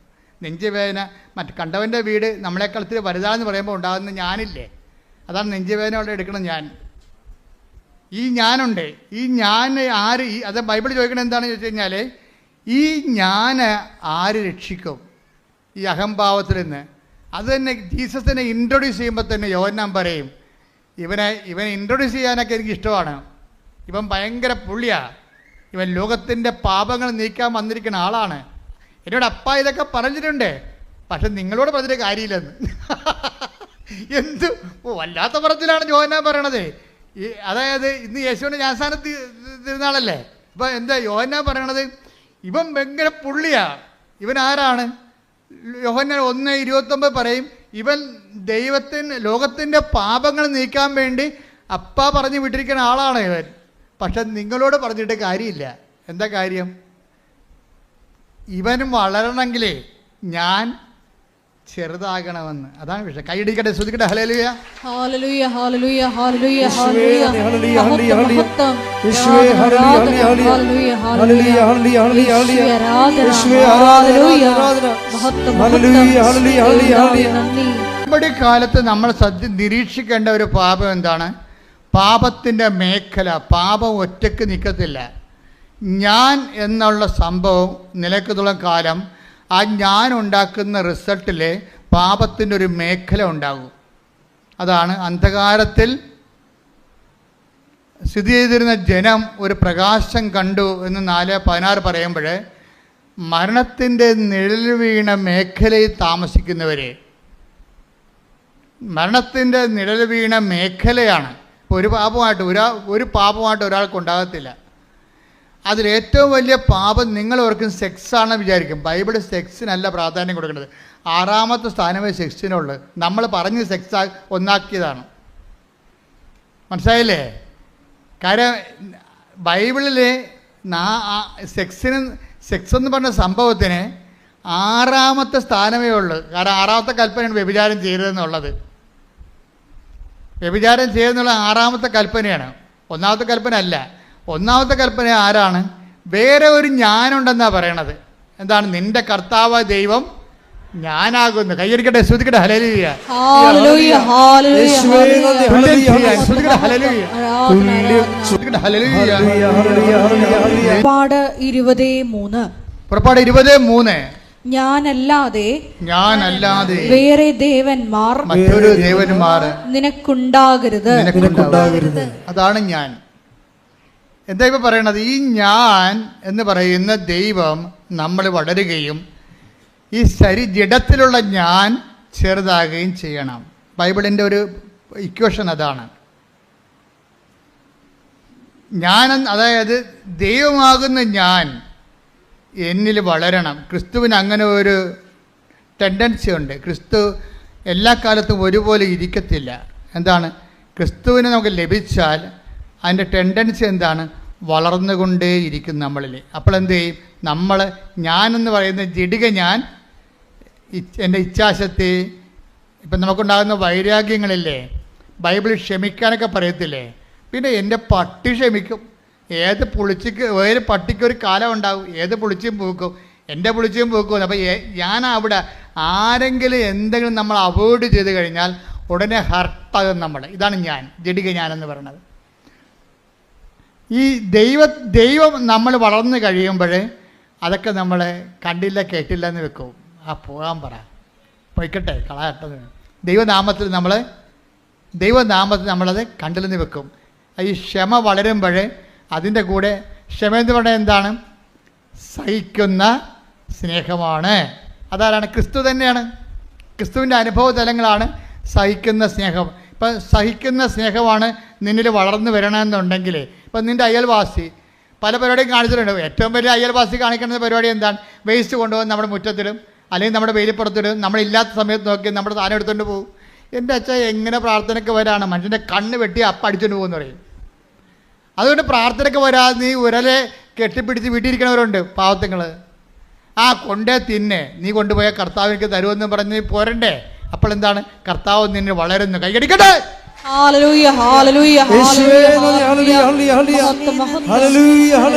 അപ്പൊ യോഹന്നാനോട് പറഞ്ഞേ, വേറെ ഒരുത്തൻ നമ്മുടെ കൂടെ ജോർദാൻ്റെ അക്കരെ ഉണ്ടായിരുന്ന ആളില്ലേ, അങ്ങേരും നിന്നെപ്പോലെ ജ്ഞാനസ്ഥാനം കൊടുക്കാൻ തുടങ്ങിയെന്ന് പറഞ്ഞ്.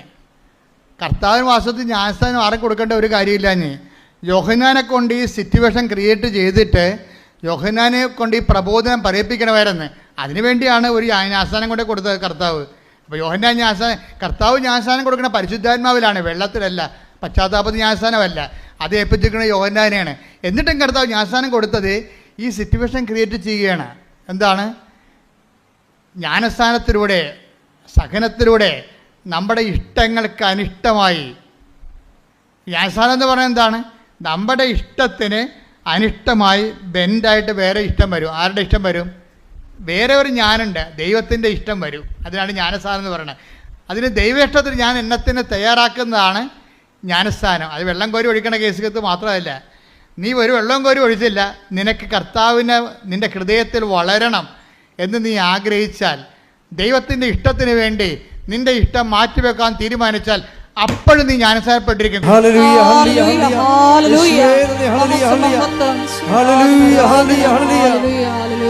എന്താ ജ്ഞാനസ്ഥാനം എന്ന് പറയണത്? നമ്മുടെ ഇഷ്ടത്തിനെതിരെ വേറെ ഒരു ഇഷ്ടം കയറി വരികയും അത് ദൈവനാമത്തിൽ നമ്മൾ സ്വീകരിക്കുമ്പോൾ അത് ദൈവേഷ്ടമായിട്ട് കൺവേർട്ട് ചെയ്യും. പറഞ്ഞ മനസ്സിലായില്ലേ? നമ്മുടെ ഇഷ്ടത്തിനെതിരെ വേറെ ഇഷ്ടം കയറി വരും. അത് ദൈവേഷ്ടമായി നമ്മൾ സ്വീകരിക്കുമ്പോൾ അതൊരു ജ്ഞാനസ്ഥാനമായിട്ട് മാറും. എന്താണ്? നിന്നെ പരിശുദ്ധാത്മാവ് നിറയാനുള്ള ഉപാധിയായി മാറും. ഇപ്പം നീ ഒരു കുഞ്ഞുടുപ്പ്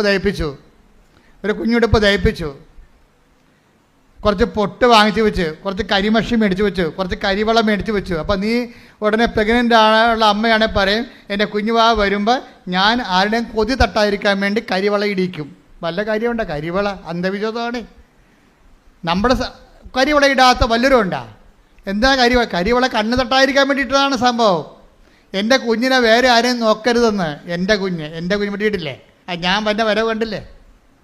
എൻ്റെ കുഞ്ഞിനെ വേറെ ആരും നോക്കരുത്, ആരും കണ്ണ് തട്ടരുത്, അതുകൊണ്ട് കരിവള ഇട്ടിട്ട് കരിമഷ കണ്ണൊക്കെ ഇങ്ങനെ ചില കുഞ്ഞുങ്ങളെ കാണുമ്പോൾ പ്രാകൃത വേഷമാണ്. ഞാൻ ചോദിക്കും, നീ തന്നെ ഇത് പറ്റതാണെന്ന് ചോദിക്കും. പക്ഷേ അമ്മ തന്നെ അത് മിടുക്കിയായിരിക്കണം. കൊച്ചാണെങ്കിൽ മൊത്തം കരിവാരുത്തി ചെയ്യുന്നത്, കണ്ണ് തട്ടാതിരിക്കാൻ വേണ്ടി ചെയ്തിരിക്കുകയാണ്. എൻ്റെ കുഞ്ഞിന് കണ്ണ് തട്ടരുതെന്ന്.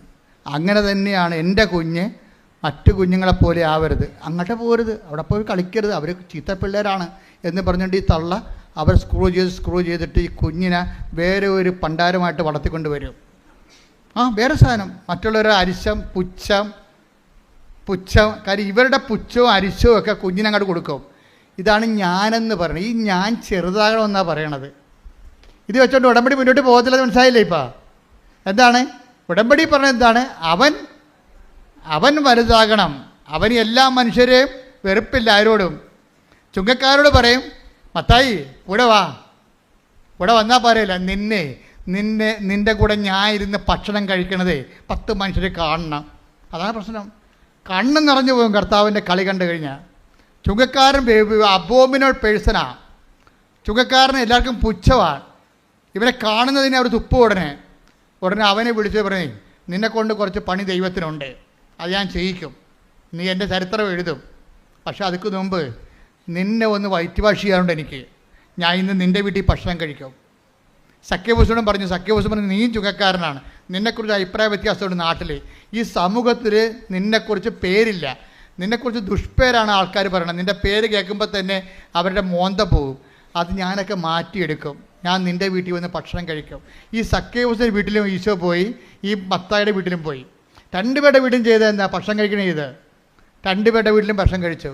അപ്പോൾ എന്താ, അവരെ മുഖ്യധാരത്തിലേക്ക് കൊണ്ടുവരികയാണ്. എൻ്റെ ദൈവപൈത ഓർക്കുക, നീ എത്ര മോശപ്പെട്ടതാണെന്ന് ഈ സമൂഹം പറഞ്ഞാലും ദൈവം നിന്നെ ആവശ്യപ്പെടുന്നുണ്ട്. കാര്യം എന്താണ്?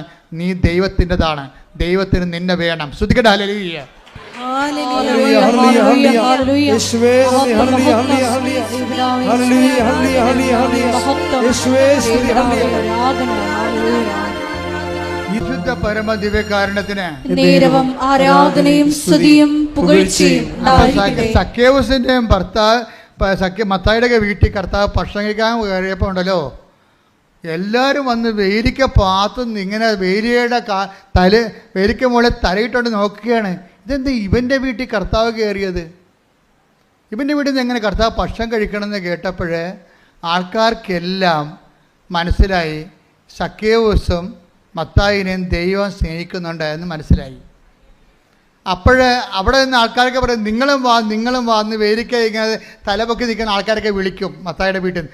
അവരും വന്ന്, അവർ പണ്ട് മത്തായിനെ പുച്ഛിച്ച ആൾക്കാരൊക്കെയാണ്, അവരും വന്ന് അവിടെ കൊണ്ടുവന്ന് ഭക്ഷണം കഴിച്ചിട്ട് ഇവരെ ഈ സ്നേഹത്തിൻ്റെ മുഖ്യധാരയെ കൊണ്ടുവരും. സ്നേഹത്തിൻ്റെ മുഖ്യധാരയെ കൊണ്ടുവരും. സക്കേവൂസിനാണെങ്കിൽ വല്ലാത്ത, രണ്ടുപേരും പറഞ്ഞ്, മത്തായി പറഞ്ഞ്, കർത്താവേ എനിക്ക് പണി വേണ്ട കേട്ടോ, നിൻ്റെ സ്നേഹം ഉണ്ടെങ്കിൽ നിൻ്റെ തന്നെ മതി, ഞാൻ നിൻ്റെ കൂടെ വല്ല എഴുത്തും കുത്തുമായിട്ട് നടന്നേക്കാം. അങ്ങനെ മത്തായി കൂടെ പോന്നു. സക്കേവൂസ് പറഞ്ഞ, കർത്താവേ ജനത്തിന് എന്നെ വേണ്ട, ജനത്തിന് എന്നെ പുച്ഛമാണ്, ജനത്തിന് എന്നെ വൈരാഗ്യമാണ്. പക്ഷേ ഈ ജനം കണ്ട, ഈ ജനങ്ങളൊക്കെ നോക്കി നിൽക്കുമ്പോൾ നീ എൻ്റെ വീട്ടിൽ നിന്ന് ഭക്ഷണം കഴിച്ചില്ലേ, എനിക്കത് മതി, എനിക്ക് പിന്നെ ഈ സ്വത്തെന്തിനാ, എല്ലാം ഞാൻ കളയുകയാണ്, എത്ര വേണമെങ്കിലും ഞാൻ കൊടുക്കാം. എന്താണ്? നീ എന്നിൽ വളർന്നാൽ മതി, ഞാൻ ചെറുതായാൽ മതി എന്ന്. കണ്ട സക്കേവൂസിനെ കണ്ട? ശ്രുതികട ഹല്ലേലൂയ, ഹല്ലേലൂയ, ഹല്ലേലൂയ. വലിയ വചന വെളിപാടിന് നന്ദി പറയുന്നു. ഹല്ലേലൂയ, ഹല്ലേലൂയ, ഹല്ലേലൂയ. മഹത്വം, ആരാധന. ഹല്ലേലൂയ, ഹല്ലേലൂയ. സ്നേഹമില്ലേ? എല്ലാവരോടും കാണിക്കുന്നൊരു സ്നേഹമുണ്ട്, ആരെയും എഴുതി തള്ളത്തില്ല. നീ ഒരു ഭയങ്കരമായ നിൻ്റെ സമൂഹവും സഭയും ഒക്കെ നിന്നെ ഇങ്ങനെ മാർജിനലൈസ് ചെയ്താലും കർത്താവ് മാർജിനലൈസ് ചെയ്യത്തില്ല. നിനക്കൊരു അവസരം തരും, നിനക്കൊരു ദിവസം തരും, നിനക്കൊരു ദിവസം ഉണ്ട്, അത് നിൻ്റെ രക്ഷയുടെ ദിവസമാണെന്ന് പറഞ്ഞുകൊണ്ട് കർത്താവ് വെയിറ്റ് ചെയ്യും. എത്ര കാലം വേണമെങ്കിലും കർത്താവ് നിനക്ക് വേണ്ടി വെയിറ്റ് ചെയ്യും. നിനക്ക് വേണ്ടി എത്ര കാലം വേണ്ടി വെയിറ്റ് ചെയ്യാനൊരു ദൈവം ഉണ്ടപ്പോൾ നീ എന്തിനാ വിഷമിക്കേണ്ട? ദൈവം പോയതല്ലേ? ശ്രുതികട ഹല്ലേലൂയ, ഹല്ലേലൂയ, ഹല്ലേലൂയ, ഹല്ലേലൂയ. മഹത്വം, മഹത്വം, ആരാധന. ഹല്ലേലൂയ, ഹല്ലേലൂയ. എല്ലാവരും പറയവേ, എൻ്റെ ഒരു പഴയ സ്നേഹിതനാണ്, ഇപ്പം ഞങ്ങൾ കണ്ടുമുട്ടിയിട്ട് കുറേ നാളായി. അതാണ് സംഭവം. അതായത് ഇപ്പോൾ അവർ നമ്മൾ കമ്മ്യൂണിക്കേഷൻ ഇല്ല. വാട്സപ്പൊക്കെ എടുത്ത് നോക്കുമ്പോഴേ പണ്ട് എന്നാ വിളിച്ചത്, 2022 ഒരു മെസ്സേജ് വന്നതാണ്. ഇപ്പം ഞങ്ങൾ തമ്മിൽ കോണ്ടാക്റ്റ് ഒന്നും ഇല്ല. പക്ഷേ ഇപ്പം ഇത് നിൻ്റെ വിഷയമായത് കൊണ്ട് ഞാനൊന്ന് പറഞ്ഞു നോക്കാം, ചിലപ്പോൾ ശരിയാവും, ചിലപ്പോൾ ശരിയാകത്തില്ലെന്ന് പറയും. പക്ഷേ അങ്ങനെ ഒരു പഴയ സ്നേഹത്തിൻ്റെ ഓൾഡ് സ്റ്റോക്ക് എന്നില്ലേ നമുക്കൊക്കെ ഉണ്ട്. പക്ഷേ ദൈവത്തിൻ്റെ സ്നേഹത്തിൻ്റെ ഓൾഡ് സ്റ്റോക്കില്ല. അത് എപ്പോഴെന്ന് പറയും, നമുക്കൊക്കെ ഉണ്ട്. എൻ്റെ ഒരു പഴയ സ്നേഹിതയായിരുന്നു, ഞങ്ങൾ ഒരുമിച്ച് പഠിച്ചതാണ്, ഇപ്പം എവിടെയാണോ ആവോ. നമ്മളങ്ങനെയല്ല പറയണത്. എൻ്റെ ഒരു പഴയ സ്നേഹിതയായിരുന്നു, കോളേജിൽ ഞങ്ങൾ ഒരുമിച്ചുണ്ടായിരുന്നു, ഇപ്പം എവിടെയാണോ ആവോ എന്ന് നമ്മൾ പറയണത്. പക്ഷേ ദൈവം പറയത്തില്ല, എനിക്ക് പണ്ടൊരു സ്നേഹിത ഉണ്ടായിരുന്നു, ഇപ്പം എവിടെയാണോ ആവോ. അങ്ങനെ ദൈവം നിന്നോട് പറയത്തില്ല. ദൈവം പറയും, ഇപ്പോഴും എൻ്റെ കൂടെ ഉണ്ടെന്ന്. അതാണ് പറയുന്നത്, ഓരോ പ്രഭാതത്തിലും അവൻ്റെ നിന്നോടുള്ള സ്നേഹം പുതിയതാണെന്ന്. ശ്രുതികട ഹല്ലേലൂയ, ഹല്ലേലൂയ, ഹല്ലേലൂയ, ഹല്ലേലൂയ. വിലാപങ്ങൾ 3:22-23. വിലാപങ്ങൾ വിലപിച്ചുകൊണ്ട് പ്രവാചകൻ പറയണത് എന്താണെന്ന് നോക്കിയേ. കർത്താവിന്റെ സ്നേഹം ഒരിക്കലും അസ്തമിക്കുന്നില്ല. എന്ന് പറഞ്ഞ കർത്താവിന്റെ സ്നേഹം ഒരിക്കലും അസ്തമിക്കുന്നില്ല. അവിടുത്തെ കാരുണ്യം അവസാനിക്കുന്നില്ല. ഓരോ പ്രഭാതത്തിലും അത് പുതിയതാണ്. അവിടുത്തെ വിശ്വസ്തത ഉന്നതമാണ്. കണ്ടില്ലേ? ഉടമ്പടി വിശ്വസ്തത എന്ന് പറയുന്നത് എന്താണ്? അവിടുത്തെ വിശ്വസ്തത അചഞ്ചലമാണ്. എന്ന് വെച്ചാൽ നീ ഉടമ്പടി ഇട്ടും പോയാലും നിന്റെ ദൈവം നിന്റെ ഉടമ്പടി ഇട്ട് പോകത്തില്ല. മനസ്സിലായില്ലേ? നീ ഉടമ്പടി ഇട്ട് പോയാലും നിന്റെ ഉടമ്പടി, നിന്നോട് ദൈവം ചെയ്ത ഉടമ്പടി വിട്ടുപോകത്തില്ല.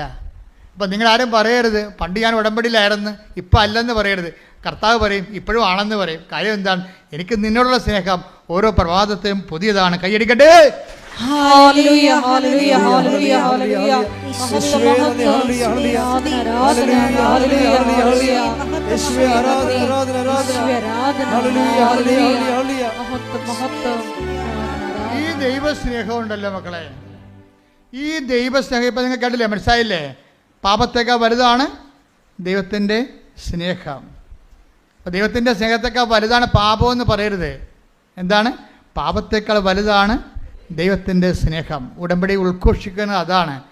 ഈ പാപത്തേക്കാൾ വലുതായ ദൈവത്തിൻ്റെ സ്നേഹത്തിൻ്റെ പരിധിയിലാണ് നീ നിൽക്കണത്. നീ ഔട്ട് ഓഫ് റേഞ്ച് അല്ല. പിശാസാണ് പറഞ്ഞത് നീ ഔട്ട് ഓഫ് റേഞ്ച് ആണെന്ന്. നീ ഔട്ട് ഓഫ് റേഞ്ച് അല്ല. വചനം പറഞ്ഞത് എന്താണ്? നീ ഇപ്പോഴും എൻ്റെ റേഞ്ചിലാണെന്നാ പറയുന്നത്. ശ്രുതിക്കട്ടെ ഹല്ലേലൂയ ഹല്ലേലൂയ ഹല്ലേലൂയ ഹല്ലേലൂയ മഹത്വം മഹത്വം. പരിശുദ്ധ പരമാവധി ദൈവകാരുണ്യത്തിന് നേരവും ആരാധനയും സ്തുതിയും പുകഴ്ചയും ഉണ്ടായിരിക്കട്ടെ. അപ്പോൾ നിങ്ങളെ പാപത്തെ അഡ്രസ്സ് ചെയ്യാതിന് പകരം ദൈവസ്നേഹത്തെ അഡ്രസ്സ് ചെയ്യണം. അതിൻ്റെ ഫലം എന്താണ്? സ്നേഹത്തിൻ്റെ ഫലം എന്താണ്? സ്നേഹത്തിൻ്റെ ഫലം കൃപയാണ്. പറഞ്ഞ മനസ്സിലായില്ലേ? സ്നേഹത്തെ പാപത്തെ അഡ്രസ്സ് ചെയ്യാതെ എന്തിനെ അഡ്രസ്സ് ചെയ്യണം? ദൈവസ്നേഹത്തെ അഡ്രസ്സ് ചെയ്യണം. നിങ്ങളുടെ പത്രം കൊടുക്കുമ്പോൾ ദൈവസ്നേഹത്തെക്കുറിച്ച് കൊടുക്കണം. ഇന്നലെ ചാക്കോച്ച് ഒരു അപ്പച്ചൻ സാക്ഷ്യം പറഞ്ഞു. ചാക്കോച്ച് അപ്പച്ചൻ നമ്മുടെ ആദ്യം പറഞ്ഞ ജോസഫീന അമ്മച്ചിയുടെ ഭർത്താവാണ് ചാക്കോച്ച അപ്പച്ചൻ. അപ്പം അപ്പച്ചന് മരിച്ചുപോയ ആളാണ്. 4 അറ്റാക്ക് വന്ന് മരിച്ചുപോയി. മരിച്ചുപോയപ്പോൾ അമ്മ കിടന്ന് കാറി. അമ്മ പണ്ട് 2019 ഉടമ്പടി എടുത്ത ആളാണ്. അപ്പം അമ്മ പറയണേ, കർത്താവ് അമ്മേ 2 കൊല്ലം കോവിഡായിട്ട് വരാൻ ഒത്തില്ല. പിന്നെ എനിക്ക് തോന്നി നിനക്ക് എന്നോട് സ്നേഹമില്ലെന്ന്. അതിനൊക്കെ മറുപടി വേണം ഇപ്പോൾ പറഞ്ഞുകൊണ്ടിരിക്കുന്ന പരിശുദ്ധാത്മാവ്. കേട്ടില്ലേ? അമ്മേ 2 കൊല്ലം 2019 ഞാൻ ഉടമ്പടി എടുത്തതാണ്. പിന്നെ 2 കൊല്ലം കോവിഡായ എനിക്ക് വരാൻ ഒത്തില്ല. അപ്പോൾ എനിക്ക് എൻ്റെ വയസ്സ് 60ആയി. അപ്പം ഞാൻ ഓർത്തിന് 60 വയസ്സുകാർക്ക് പുതുക്കി കിട്ടത്തില്ലെന്ന് ഓർത്തുകൊണ്ട് ഞാൻ പിന്നെ ഉടമ്പടി ഉപേക്ഷിച്ചു. എൻ്റെ തിരി തീർന്ന്, എൻ്റെ ഉപ്പ് തീർന്ന്, എൻ്റെ അകപ്പാടെ ഉള്ളത് എൻ്റെ കാശുരൂപം മാത്രം. അമ്മേ, ഈ ഉടമ്പടി ഇപ്പോഴും നിലനിൽക്കുന്നുണ്ടെങ്കിൽ, ഈ കാശുരൂപത്തിൽ ഇപ്പോഴും നിന്റെ ശക്തി ഉണ്ടെങ്കിൽ എൻ്റെ മരിച്ചുപോയ ഭർത്താവ് തിരിച്ചു വരണം. അപ്പോൾ ഡോക്ടർ പറഞ്ഞ് തിരിച്ചു വരത്തില്ല, മരിച്ചുപോയി. എല്ലാ ഡോക്ടർമാരും വന്ന് പൾസെടുത്ത് പോകുന്നു, എന്നിട്ട് മരിച്ചുപോയി എന്ന് പറഞ്ഞു. അപ്പോഴേ ഇവൾ പറയും മരിച്ചിട്ടില്ല, അമ്മയുടെ ഞാൻ ഉടമ്പടി എടുത്തതാണെന്ന് പറയുമ്പോൾ 10 മിനിറ്റ് കഴിഞ്ഞ് അപ്പം കണ്ണു തുറക്കും. ഹല്ലേലൂയ ഹല്ലേലൂയ ഹല്ലേലൂയ. പരിശുദ്ധ പരമദിവ്യകാരുണ്യത്തിന് നേരവും ആരാധനയും സ്തുതിയും പുകഴ്ചയും ഉണ്ടായിരിക്കട്ടെ. എന്നിട്ട് ഈ അപ്പം പറഞ്ഞൊരു വാക്കുണ്ട്, അങ്ങനെ പറഞ്ഞ അടിപൊളി വർത്തമാനമാണ്. പണ്ട് ഞാൻ ഒരു പണി ചെയ്യായിരുന്നു. ഞാൻ കോവിഡ് കാലത്തൊക്കെ ഇവിടെ വരുമായിരുന്നു. കോവിഡ് കാലത്ത് ആരും ഇവിടെ വന്നില്ലല്ലോ. വന്നിട്ടുണ്ടായിരുന്നു, ഒത്തിരി ആൾക്കാർ വന്നായിരുന്നു. വന്ന് വാതിക്കൽ നിന്ന് മാതാവേ എന്ന് വിളിച്ചിട്ട് പോകും. അത് വലിയൊരു കാഴ്ചയായിരുന്നു, സഹിക്കാനാവാത്തൊരു കാഴ്ചയായിരുന്നു. അമ്മേ എന്നൊക്കെ വിളിച്ചിട്ട് പോകും. അവിടെ ആ ഗേറ്റ് പൂട്ടിക്കിടന്ന ഗേറ്റേ കണ്ടുകൊണ്ട് പോലീസൊക്കെ ഇവിടെ നിൽക്കുകയായിരുന്നു. ആരോടാണ് ഞങ്ങൾ സംസാരിക്കണത്? അവരെ അറസ്റ്റ് ചെയ്യാൻ വേണ്ടി. അത്രയും മോശമായപ്പെട്ടൊരു കാലം ഉണ്ടായിരുന്നു. അപ്പോൾ അമ്മേ എന്നവിടെ വിളിക്കും. അപ്പോഴേ ഇങ്ങനെ അമ്മയെന്ന് വിളിച്ചു കഴിഞ്ഞാൽ പറയും, അമ്മയുടെ എന്തെങ്കിലും പത്രം ഉണ്ടാന്ന് ചോദിക്കും ബാക്കി. അപ്പോൾ ഇവിടെ 90,000 പത്രം ബാക്കി വന്നായിരുന്നു. കോവിഡ് തീരുമ്പോൾ, ലോക്ക്ഡൗൺ ആകുമ്പോൾ 90,000 പത്രം അമ്മയുടെ ബാക്കി വന്നായിരുന്നു. എന്നിട്ട് ഈ കോവിഡ് കാലത്ത് ഓരോരുത്തരും വന്നിട്ട് പത്രം വാങ്ങിച്ചുകൊണ്ട് പോകും. അവരെന്തെല്ലാം ചെയ്തതെന്ന് നമുക്കറിയത്തില്ല. കാര്യം അമ്മയുടെ കൈയാണ് കാലാണെന്നും പറഞ്ഞാണ് ജനം ഇത് അനുഭവിച്ചത്. ഈ കാലഘട്ടങ്ങളിലെല്ലാം അവർക്കെല്ലാം അത് ശരിയായി തീരുകയും ചെയ്തിട്ടുണ്ട്. അപ്പോഴെന്താ, അമ്മയുടെ പത്രം വാങ്ങിച്ചുകൊണ്ട് പോയിട്ട് ഈ അപ്പം കുന്നംകുളത്തുകാരനാണ്, അർണാട്ടുകാർ എരുമപ്പെട്ടിക്കാരനാണ്. അപ്പോൾ ഈ അപ്പൻ എന്താ ചെയ്യണമെന്ന് വെച്ച് കഴിഞ്ഞാൽ ഈ പത്രം ഈ കോവിഡ് കാലത്ത് കൊണ്ട് നടന്ന് കാണുന്നവർക്കെല്ലാം പത്രം കൊടുക്കും. പിന്നെ അത് തീരുമ്പോൾ അടുത്ത മാസം വന്ന് കുറേ പത്രം മേടിച്ചുകൊണ്ട് പോകും. അമ്മയാണ് ഉടമ്പടി എടുത്തത്, അപ്പനാണ് ജോലി ചെയ്യണത്. എന്നിട്ട് ഈ അപ്പൻ അമ്മയോട് പറയും, അമ്മേ വെയിലത്ത് കൊണ്ട് ഈ പത്രം കൊണ്ട് നടക്കണേ. കോവിഡ് കാലത്ത് പത്രം കൊണ്ട് നടക്കുമ്പോൾ അപ്പൻ അമ്മയോട് പറയും, ആരോട്? പരിശുദ്ധ അമ്മയോട് പറയും, അമ്മേ നിൻ്റെ ജോലിയാണ് ഞാൻ ചെയ്യണത്, നിന്നെയും ചുമന്നുകൊണ്ട് നടക്കുകയാണ്, ഈ ചുമട്ടുകൂലിയെങ്കിലും തരണേ. തമാശ പറയണതാണ്. കാര്യം അവർക്കൊക്കെ സംസാരിക്കാനുള്ള സ്വാതന്ത്ര്യമുണ്ട്. ദൈവത്തിൻ്റെ സ്നേഹത്തിൻ്റെ ഒരു ഗുണവതാണ്. ദൈവത്തിൻ്റെ സ്നേഹം നമ്മളോട് തെമ്മാടിത്തരം ദൈവത്തോട് പറയാൻ നമുക്ക് ഒരു സ്വാതന്ത്ര്യം കിട്ടും. ഞാൻ കുറേ അമ്മയോട് അങ്ങനെയൊക്കെ പറയുന്ന ആളാണ്. എൻ്റെ മുമ്പിൽ ഒരു യോഗ്യതയുമില്ല വന്ന്, എൻ്റെ പൗരോഹിത്യത്തിൻ്റെ യോഗ്യതയല്ലേ ഉള്ളൂ എനിക്ക്. പിന്നെ ഞാൻ ചെയ്ത സുവിശേഷ വേല അത് എന്നേക്കാൾ ചെയ്ത എത്രയോ പേരുണ്ട്. എന്നിട്ട് എന്തുകൊണ്ടാണ് ഈ കൃപാസന ആൾക്കാരെ വന്ന് സമയഘടികാരം കാണിച്ചത് എന്നൊരു വല്ലാത്തൊരു സ്നേഹം തോന്നിയിട്ടില്ലേ? അപ്പോൾ ആ ഒരു സ്വാതന്ത്ര്യം നമുക്കുണ്ട്. ആ സ്വാതന്ത്ര്യം എടുത്തിട്ടാണ് ഞാൻ നിങ്ങളുടെ ചില കാര്യങ്ങൾ സെറ്റ് ചെയ്യണത്. അപ്പോഴേ ഈ അപ്പൻ എന്താ പറയണം, അമ്മേ ഞാൻ നിന്നെയും ചോദിച്ചുകൊണ്ട് വെയിലത്ത് നടക്കുകയാണ്, ഈ ചുമട്ടുകൂലിയെങ്കിലും തരണേ. പക്ഷേ പുള്ളിക്കാരൻ തമാശന് പറഞ്ഞതാണ്. പക്ഷേ പുള്ളിക്കാരത്തി അത് കാര്യമായിട്ട് എടുത്ത്. ഈ 4ാമത്തെ അറ്റാക്കിൽ ആൾ വീണുപോയി. മരിച്ചതിന് ഡോക്ടർ വന്ന 3-4 ഡോക്ടർമാർ മരിച്ചെന്ന് പറഞ്ഞാണ്. പെട്ടെന്ന് ചാര നിറത്തിൽ ഒരു സ്ത്രീ വരും. അപ്പോൾ ഈ മനുഷ്യൻ ചെളിയിൽ മണ്ണിൻ്റെ അടി പൊണ്ട് ചെളി കിടക്കുകയാണ്.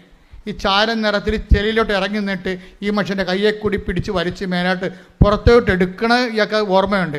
അപ്പോൾ ഇയാളുടെ കണ്ണ് തുറക്കും. അപ്പോഴേ ഈ ചേച്ചി വന്ന് പറയും, ഞാൻ ഉടമ്പടി മാതാവിനെ ഈ കാശുരം മാത്രമേ എൻ്റെ കയ്യിലുള്ളൂ, ഈ വെന്റിലേറ്ററിനെ പറയുന്നതുകൊണ്ട് ഞാൻ വിളിക്കുകയായിരുന്നു, എൻ്റെ ഉടമ്പടി മാതാവേ എനിക്ക് വേറെ ആരുമില്ല, എൻ്റെ ചേട്ടൻ മാത്രമേ ഉള്ളെന്ന് പറയുമ്പോഴും ഈ ചെളിയിൽ നിന്ന് പിടിച്ച് ചാര നിറത്തിലുള്ള ചേടത്തി ഈ ആളെ പൊക്കിക്കൊണ്ട് വരണ ഒരേ സമയത്താണ്. അപ്പോൾ അവർക്ക് രണ്ടുപേർക്കും മനസ്സിലായി കൃപാസനത്തിൻ്റെ ഉടമ്പടി നിന്ന് ഫലിക്കുകയാണ്. അന്ന് പറഞ്ഞില്ലേ, അമ്മേ ചുമട്ടുകൂലിയെങ്കിലും തരണേന്ന് ചോദിച്ചപ്പോൾ ചുമട്ടിന് എടുത്തുകൊണ്ട് വന്ന ആരാണ്? അമ്മയാണ്. ചുമട്ട് കൂലിയല്ല കൊടുത്തത്, അവനെ തന്നെ ചുമക്കണം അമ്മ ചെയ്തത്. ശ്രുതികട്ടെ ഹല്ലേലൂയ.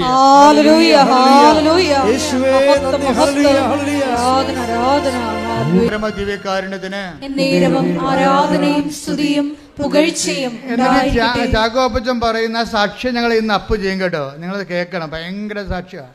അമ്മച്ചി പല രീതിയിൽ പറയുന്നുണ്ടെങ്കിലും അപ്പൻ്റെ സാക്ഷ്യം ഭയങ്കര ഇടിച്ചു മുഴക്കി നിൽക്കണം. അമ്മയുടെയും കൊള്ളാം, നമുക്ക് വേറെ ചില അനുഭവങ്ങളുണ്ട്, അതുകൊണ്ടാണ് അവരാദ്യം പറയണത്. പക്ഷേ എന്ത് സംഭവിച്ചാൽ അപ്പം പറഞ്ഞ വേറൊരു കാര്യമുണ്ട്. ഞാൻ ഈ കോവിഡ് കാലത്തും അല്ലാത്ത കാലത്തുമൊക്കെ എവിടെയെങ്കിലും കൃപാസനം പത്രം ഏതെങ്കിലും പള്ളിയിലോ അല്ലെങ്കിൽ പൊതുസ്ഥലത്തോ ഇരിക്കണ കണ്ടാൽ ഞാൻ എൻ്റെ അമ്മയെന്നും പറഞ്ഞ് എടുത്തുകൊണ്ട് പോകുമെന്ന് പോയിട്ട് ഞാൻ എല്ലാവർക്കും കൊടുക്കും. എന്നിട്ട് ഞാൻ അവരെക്കുറിച്ച് അമ്മയെക്കുറിച്ച് പറയും അവരോട്. എൻ്റെ മക്കളെ അത് എപ്പോഴും ഇന്നലെ ഒരു യൂത്ത് ഇവിടെ സാക്ഷ്യം പറഞ്ഞ്, അതായത് എൻ്റെ ഒരു സ്ഥിരം പരിപാടി എന്ന് പറയണത് ആരെ കണ്ടാലും ഞാൻ അമ്മയെക്കുറിച്ച് പറയും, ദൈവത്തെക്കുറിച്ച് പറയും. ഞാൻ ബസ്സിൽ വെച്ച് കണ്ടാലും എനിക്ക് തോന്നും ദൈവത്തെക്കുറിച്ച് അവരോട് പറയണമെന്ന് തോന്നും. ഇത് ശരിക്കും പറഞ്ഞാൽ നിങ്ങൾ ഓർക്കുക, അതായത് നിങ്ങൾക്ക് അങ്ങനെ ആരെ കണ്ടാലും ദൈവത്തെക്കുറിച്ച് പറയണം അല്ലെങ്കിൽ ദൈവത്തിൻ്റെ അടയാളങ്ങളെക്കുറിച്ച് പറയണം എന്ന് തോന്നിയാൽ അതിൻ്റെ അർത്ഥം എന്താണെന്നറിയാവോ? നിങ്ങൾ അനുഗ്രഹത്തിൻ്റെ കാലം കഴിഞ്ഞു എന്നതിൻ്റെ അർത്ഥം. പിന്നെ എന്താ കാര്യം? നിങ്ങൾക്ക് കൃപയുടെ കാലം തുടങ്ങി. കൃപ വരുമ്പോഴാണ് മറ്റുള്ളവരോട് ദൈവത്തെക്കുറിച്ച് പറയാൻ തോന്നണതെന്നാണ് ബൈബിൾ പറയണത്. Take the word of God. ശ്രുതികട ഹല്ലേലൂയ.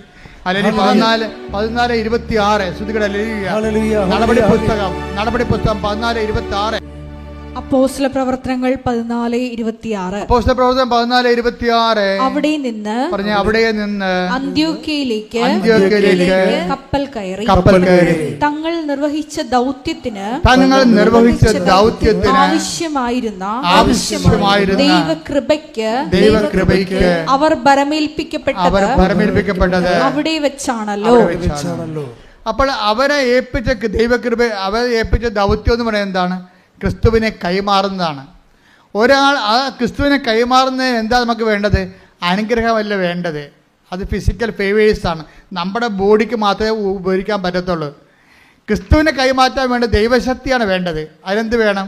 ദൈവസ്നേഹവും ദൈവശക്തിയും. കാര്യം ദൈവശക്തി ഉണ്ടാകത്തില്ല പെട്ടെന്ന്. ദൈവസ്നേഹം ഒരാളുടെ വ്യക്തിയിൽ വർദ്ധിക്കുമ്പോഴാണ് ദൈവശക്തി അപ്ലോഡ് ചെയ്യണത്. അതെപ്പോഴും ഓർത്തേക്കണം.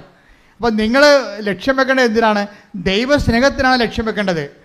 എന്ത് ചെയ്താലും ഏത് ദൗത്യം ചെയ്താലും കർത്താവേ നിൻ്റെ സ്നേഹത്തെ നിറയാൻ ഇത് ഉപാധിയാക്കണമെന്ന് പ്രാർത്ഥിക്കണം. കർത്താവേ നിന്റെ സ്നേഹത്തിൽ നിറയാൻ എന്റെ ഉടമ്പടി പ്രവർത്തനങ്ങളെ നീ ഉപാധിയാക്കിക്കൊണ്ട് നിന്റെ സ്നേഹത്താൽ നിറഞ്ഞുകൊണ്ട് നിന്റെ കൃപയുടെ പ്രയോക്താക്കളാക്കാൻ എന്നെ അനുഗ്രഹിക്കണമേ. അപ്പൊ കൃപ ദൈവത്തിനെ കൈമാറാൻ തുടങ്ങുമ്പോ ഇപ്പം നിങ്ങൾക്ക് ഒരു പത്രം കൊടുക്കാൻ സന്തോഷം തോന്നിയാൽ അപ്പോൾ ഓർക്കുക ദൈവകൃപയിലേക്ക് നിങ്ങൾ പ്രവേശിച്ചെന്ന്. മനസ്സിലായില്ലേ? അതുവരെ ഇപ്പം നിങ്ങളുടെ IELTS പാസ്സായ അനുഗ്രഹമാണത്, 10 വിത്തല്ല അനുഗ്രഹമാണത്, നിങ്ങളുടെ കല്യാണം നടന്ന അനുഗ്രഹമാണത്, നിങ്ങളുടെ ജോലി കിട്ടിയ അനുഗ്രഹമാണത്. പക്ഷേ നിങ്ങൾക്ക് കർത്താവിനെ കൈമാറാൻ തോന്നിയാൽ അത് കൃപയാണ്. കൈയടിക്കട്ടെ. ഹല്ലേലൂയ, ഹല്ലേലൂയ, ഹല്ലേലൂയ. മഹത്വം, ആരാധന, ആരാധന, ഹല്ലേലൂയ, ഹല്ലേലൂയ. പരിശുദ്ധ പരമ ദിവ്യ കാരുണ്യത്തിന് പരിശുദ്ധ പരമ ദിവ്യ കാരുണ്യത്തിന് പരിശുദ്ധ പരമ ദിവ്യ കാരുണ്യത്തിന്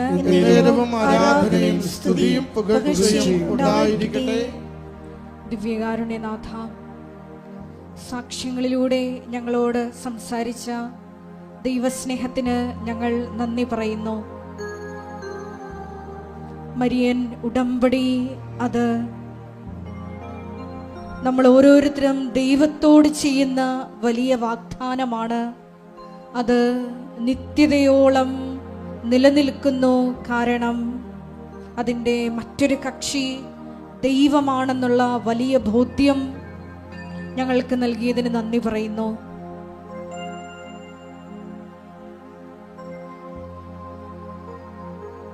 ചാക്കോ എന്ന വലിയ അപ്പച്ചൻ്റെ സാക്ഷി ഞങ്ങൾ ശ്രവിക്കുകയായിരുന്നു. 2019 വിശ്വസ്തതാപൂർവം ചെയ്ത മരിയൻ ഉടമ്പടിയുടെ പ്രതിഫലനങ്ങൾ വർഷങ്ങൾക്കിപ്പുറം 4ാമത്തെ ഹാർട്ട് അറ്റാക്കിൽ ജീവൻ തിരിച്ചു കൊടുത്തുകൊണ്ടാണ് ദൈവമാതാവ് ആ മകനോട് കരുണ കാണിച്ചത്. മരണത്തിൻ്റെ നിഴൽ വീണ് താഴ്വരയിൽ കിടന്നിരുന്ന ജനത ഒരു വലിയ പ്രകാശം കണ്ടു. അതേ, ജീവിതത്തിലേക്ക്, വീണ്ടും നിത്യജീവിതത്തിലേക്കാണ് വലിയ സാക്ഷ്യമായി ആ മകനെ അമ്മ തിരിച്ചു വിളിച്ചത്.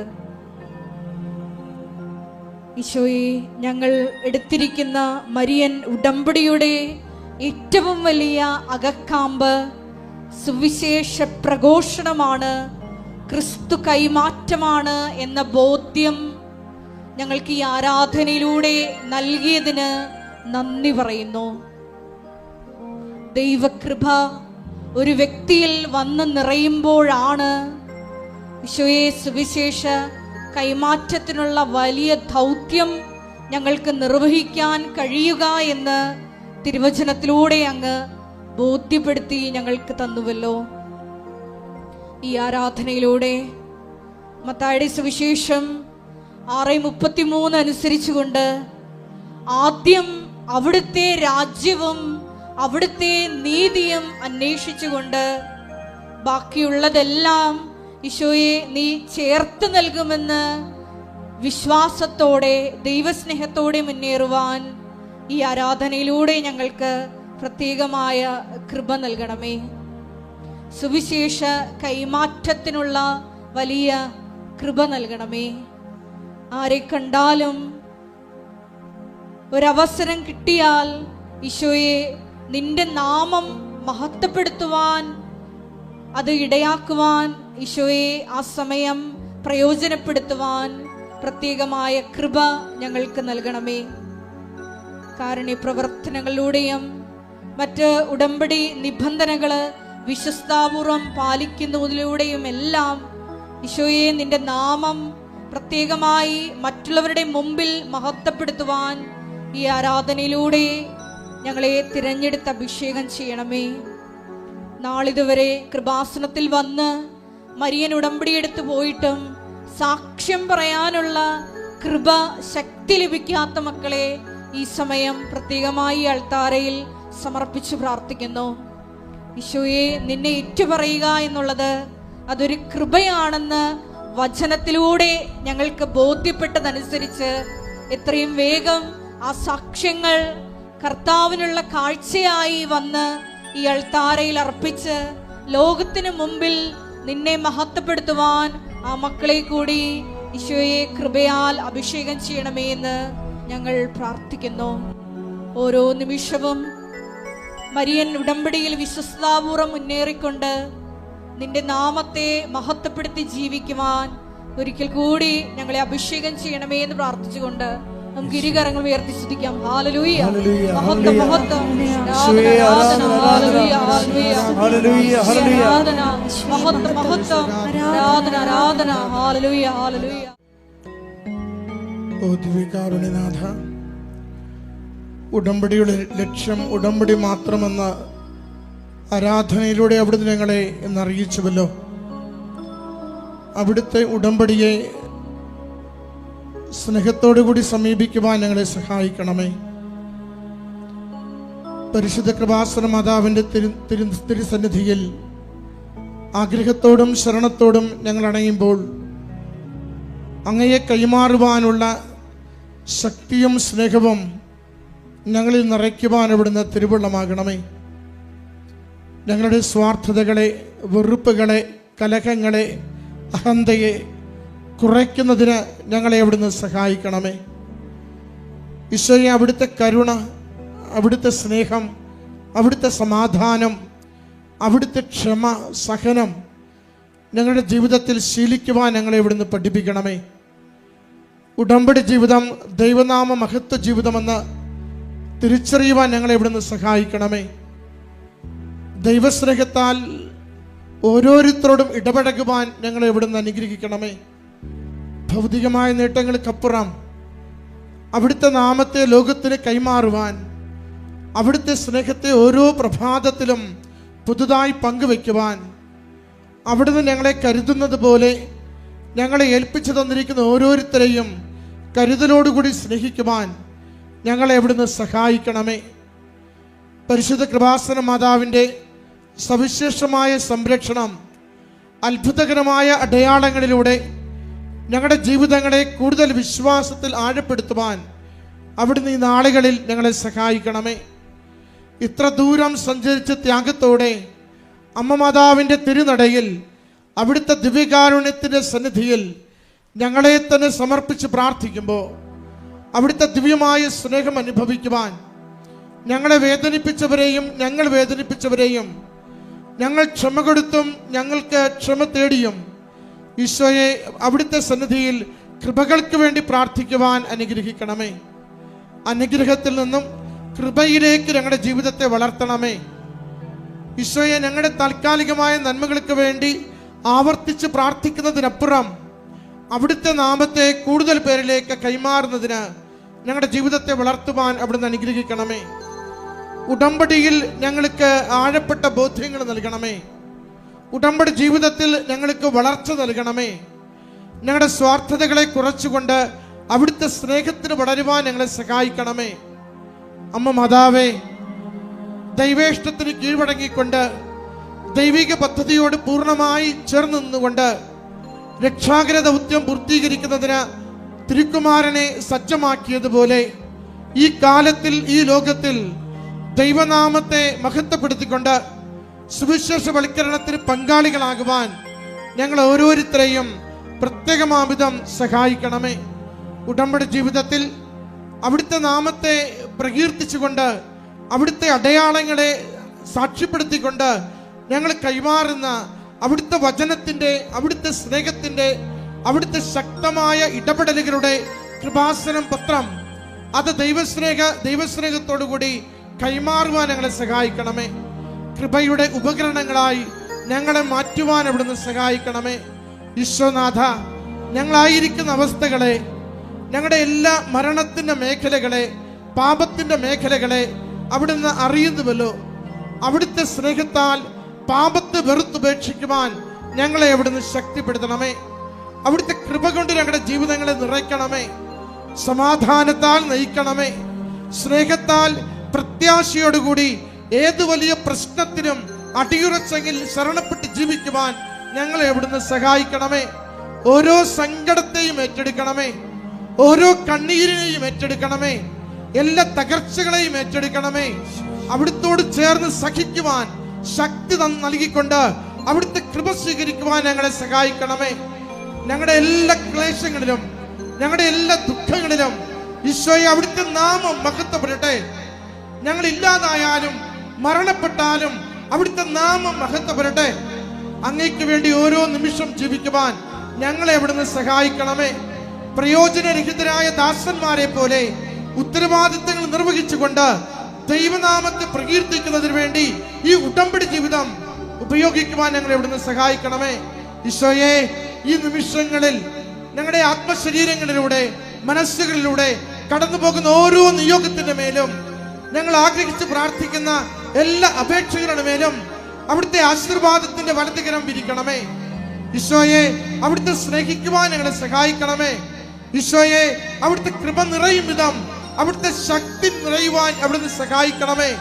ഈശോയെ, അവിടുത്തെ കൈമാറുന്നതിന്, അവിടുത്തെ കുറിച്ച് സംസാരിക്കുന്നതിന് ഞങ്ങളുടെ അധരങ്ങളെ അവിടുന്ന് ശക്തിപ്പെടുത്തണമേ.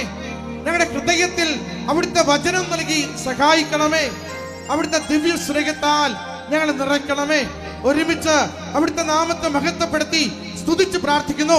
ഹല്ലേലൂയ. യേശുവേ, സ്തുതി കർത്താവേ, ആരാധന മഹത്വം കർത്താവേ, നന്ദി കർത്താവേ, സ്തുതി കർത്താവേ, അവിടുത്തെ നാമത്തിന് മഹത്വം കർത്താവേ, അവിടുത്തെ കൃപയാൽ നിറയ്ക്കണമേ കർത്താവേ. ഹല്ലേലൂയ, സ്തുതി കർത്താവേ. എല്ലാവരും മുട്ടേ നിൽക്കുക. കൈകൾ കൂപ്പി ഭക്തിയോടെ നിൽക്കണം.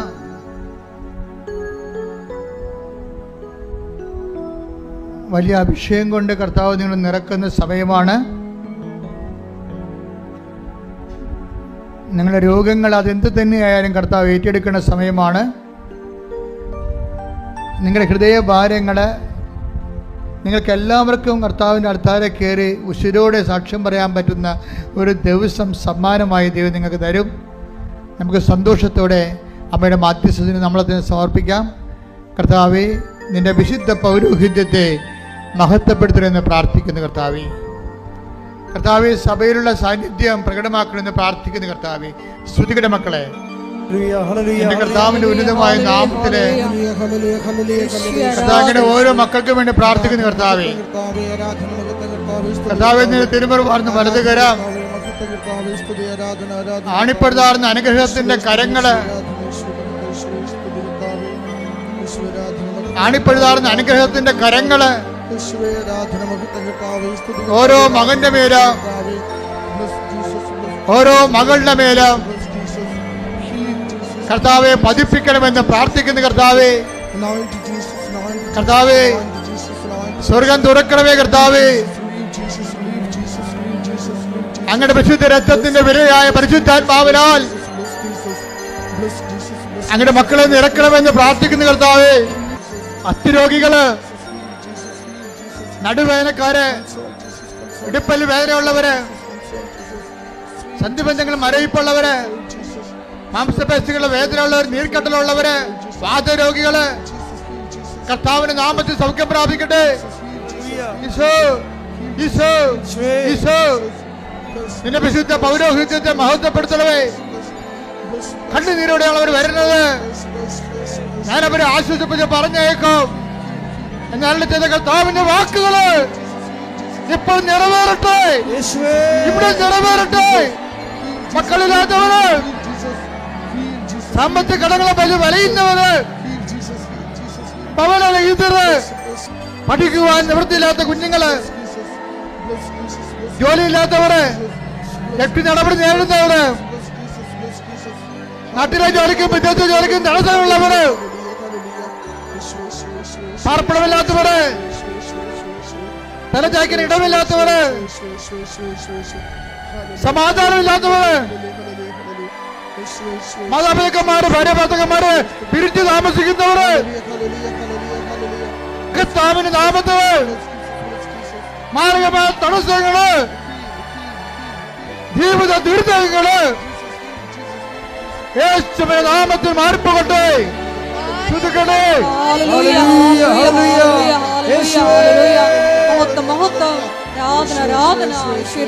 സുഖപ്പെട്ടുകൊണ്ട് ആരാധനയിലൂടെ നിന്റെ ജീവിതത്തിന്റെ അവസ്ഥകള് ഈശോയെ ഏൽപ്പിച്ച് പരിശുദ്ധ അമ്മയുടെ മാധ്യസ്ഥത്തില് അമ്മ മാതാവ് പ്രത്യക്ഷപ്പെട്ടിട്ട് ഒരു പ്രത്യേക പ്രാർത്ഥനാരൂപം നൽകണത് ലോകത്തിൽ ഇവിടെ മാത്രമാണെന്ന് ഓർക്കണം. അതുകൊണ്ട് തന്നെ നീ എടുത്തിരിക്കുന്ന ഉടമ്പടിയിൽ സത്യസന്ധം ജീവിക്കാൻ ആവശ്യമായ കൃപയ്ക്ക് വേണ്ടി ഇടിമുഴക്കം പോലെ ശ്രദ്ധിക്കട്ടെ. ഹല്ലേലൂയ ഹല്ലേലൂയ ഹല്ലേലൂയ ഹല്ലേലൂയ മഹത്വം മഹത്വം യേശുവേ അധിക കൃപ എല്ലാവരും വീണ്ടും നിങ്ങളുടെ ഉടമ്പടിയുടെ അവശേഷിക്കുന്ന വിശേഷങ്ങൾ പരിശുദ്ധയുടെ മാധ്യസ്ഥത ദിവ്യകാരുണ്യത്തിൽ സമർപ്പിക്കുന്ന ദൈവികമായ നിമിഷമാണ്. ഓൺലൈനിലുള്ളവരും പ്രാർത്ഥിച്ച് സമർപ്പിക്കുക.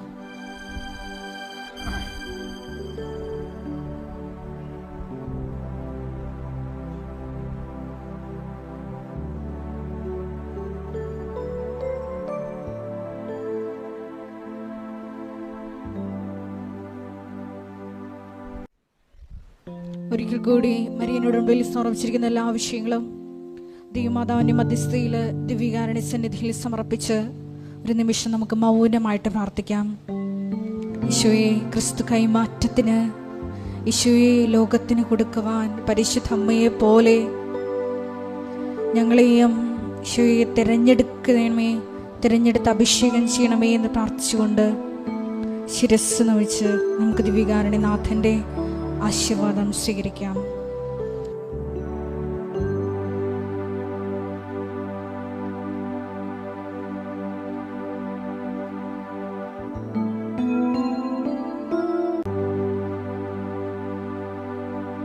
ഇപ്പോഴത്തെ പ്രധാനപ്പെട്ട അറിയിപ്പെന്ന് പറയുന്നത് ഡെയിലി ബ്രെഡാണ്. എല്ലാ ദിവസവും 5:30 മണിക്ക് അച്ഛൻ നിങ്ങളുടെ കൂടെ പ്രത്യക്ഷീകരണ പ്രാർത്ഥന അവരെ കൈമാറുന്നത്.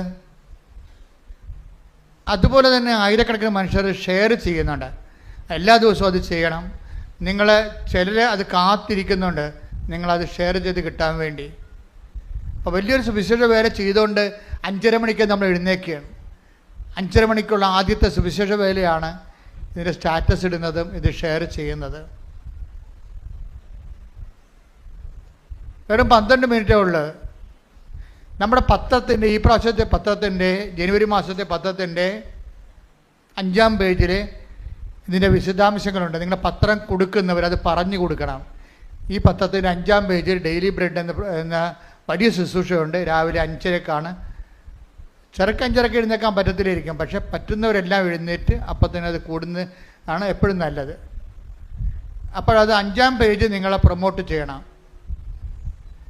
അതിൻ്റെ 5-ാം പേജ് മാത്രം എടുത്തിട്ട് ഞങ്ങൾ അച്ഛൻ്റെ ഫേസ്ബുക്കിൽ ഇടുന്നുണ്ട്, യൂട്യൂബിൽ ഇടുന്നുണ്ട്, കമ്മ്യൂണിറ്റി പേജ് ഇടുന്നുണ്ട്. അപ്പോൾ 5-ാം പേജ് ഷെയർ ചെയ്യണം എല്ലാവരിലേക്ക്. അതിൻ്റെ മാത്രം DTP എടുത്തിട്ട് ഷെയർ ചെയ്ത് നിങ്ങൾക്ക് തരുന്നുണ്ട് പത്രത്തിൻ്റെ 5-ാം പേജുകൾ. കാര്യം അത് പ്രാർത്ഥന ഒത്തിരിയേറെ ആൾക്കാർക്ക് വലിയ ആശ്വാസമാണ്. അത് നമ്മൾ വഴി ഒരു ആശ്വാസം, ദൈവത്തിൻ്റെ ആശ്വാസം ജനങ്ങൾ പ്രാപിക്കുമ്പോൾ അതിൻ്റെ അനുഗ്രഹം കർത്താവ് നിങ്ങളുടെ കുടുംബത്തിന് നിങ്ങൾക്ക് തരും.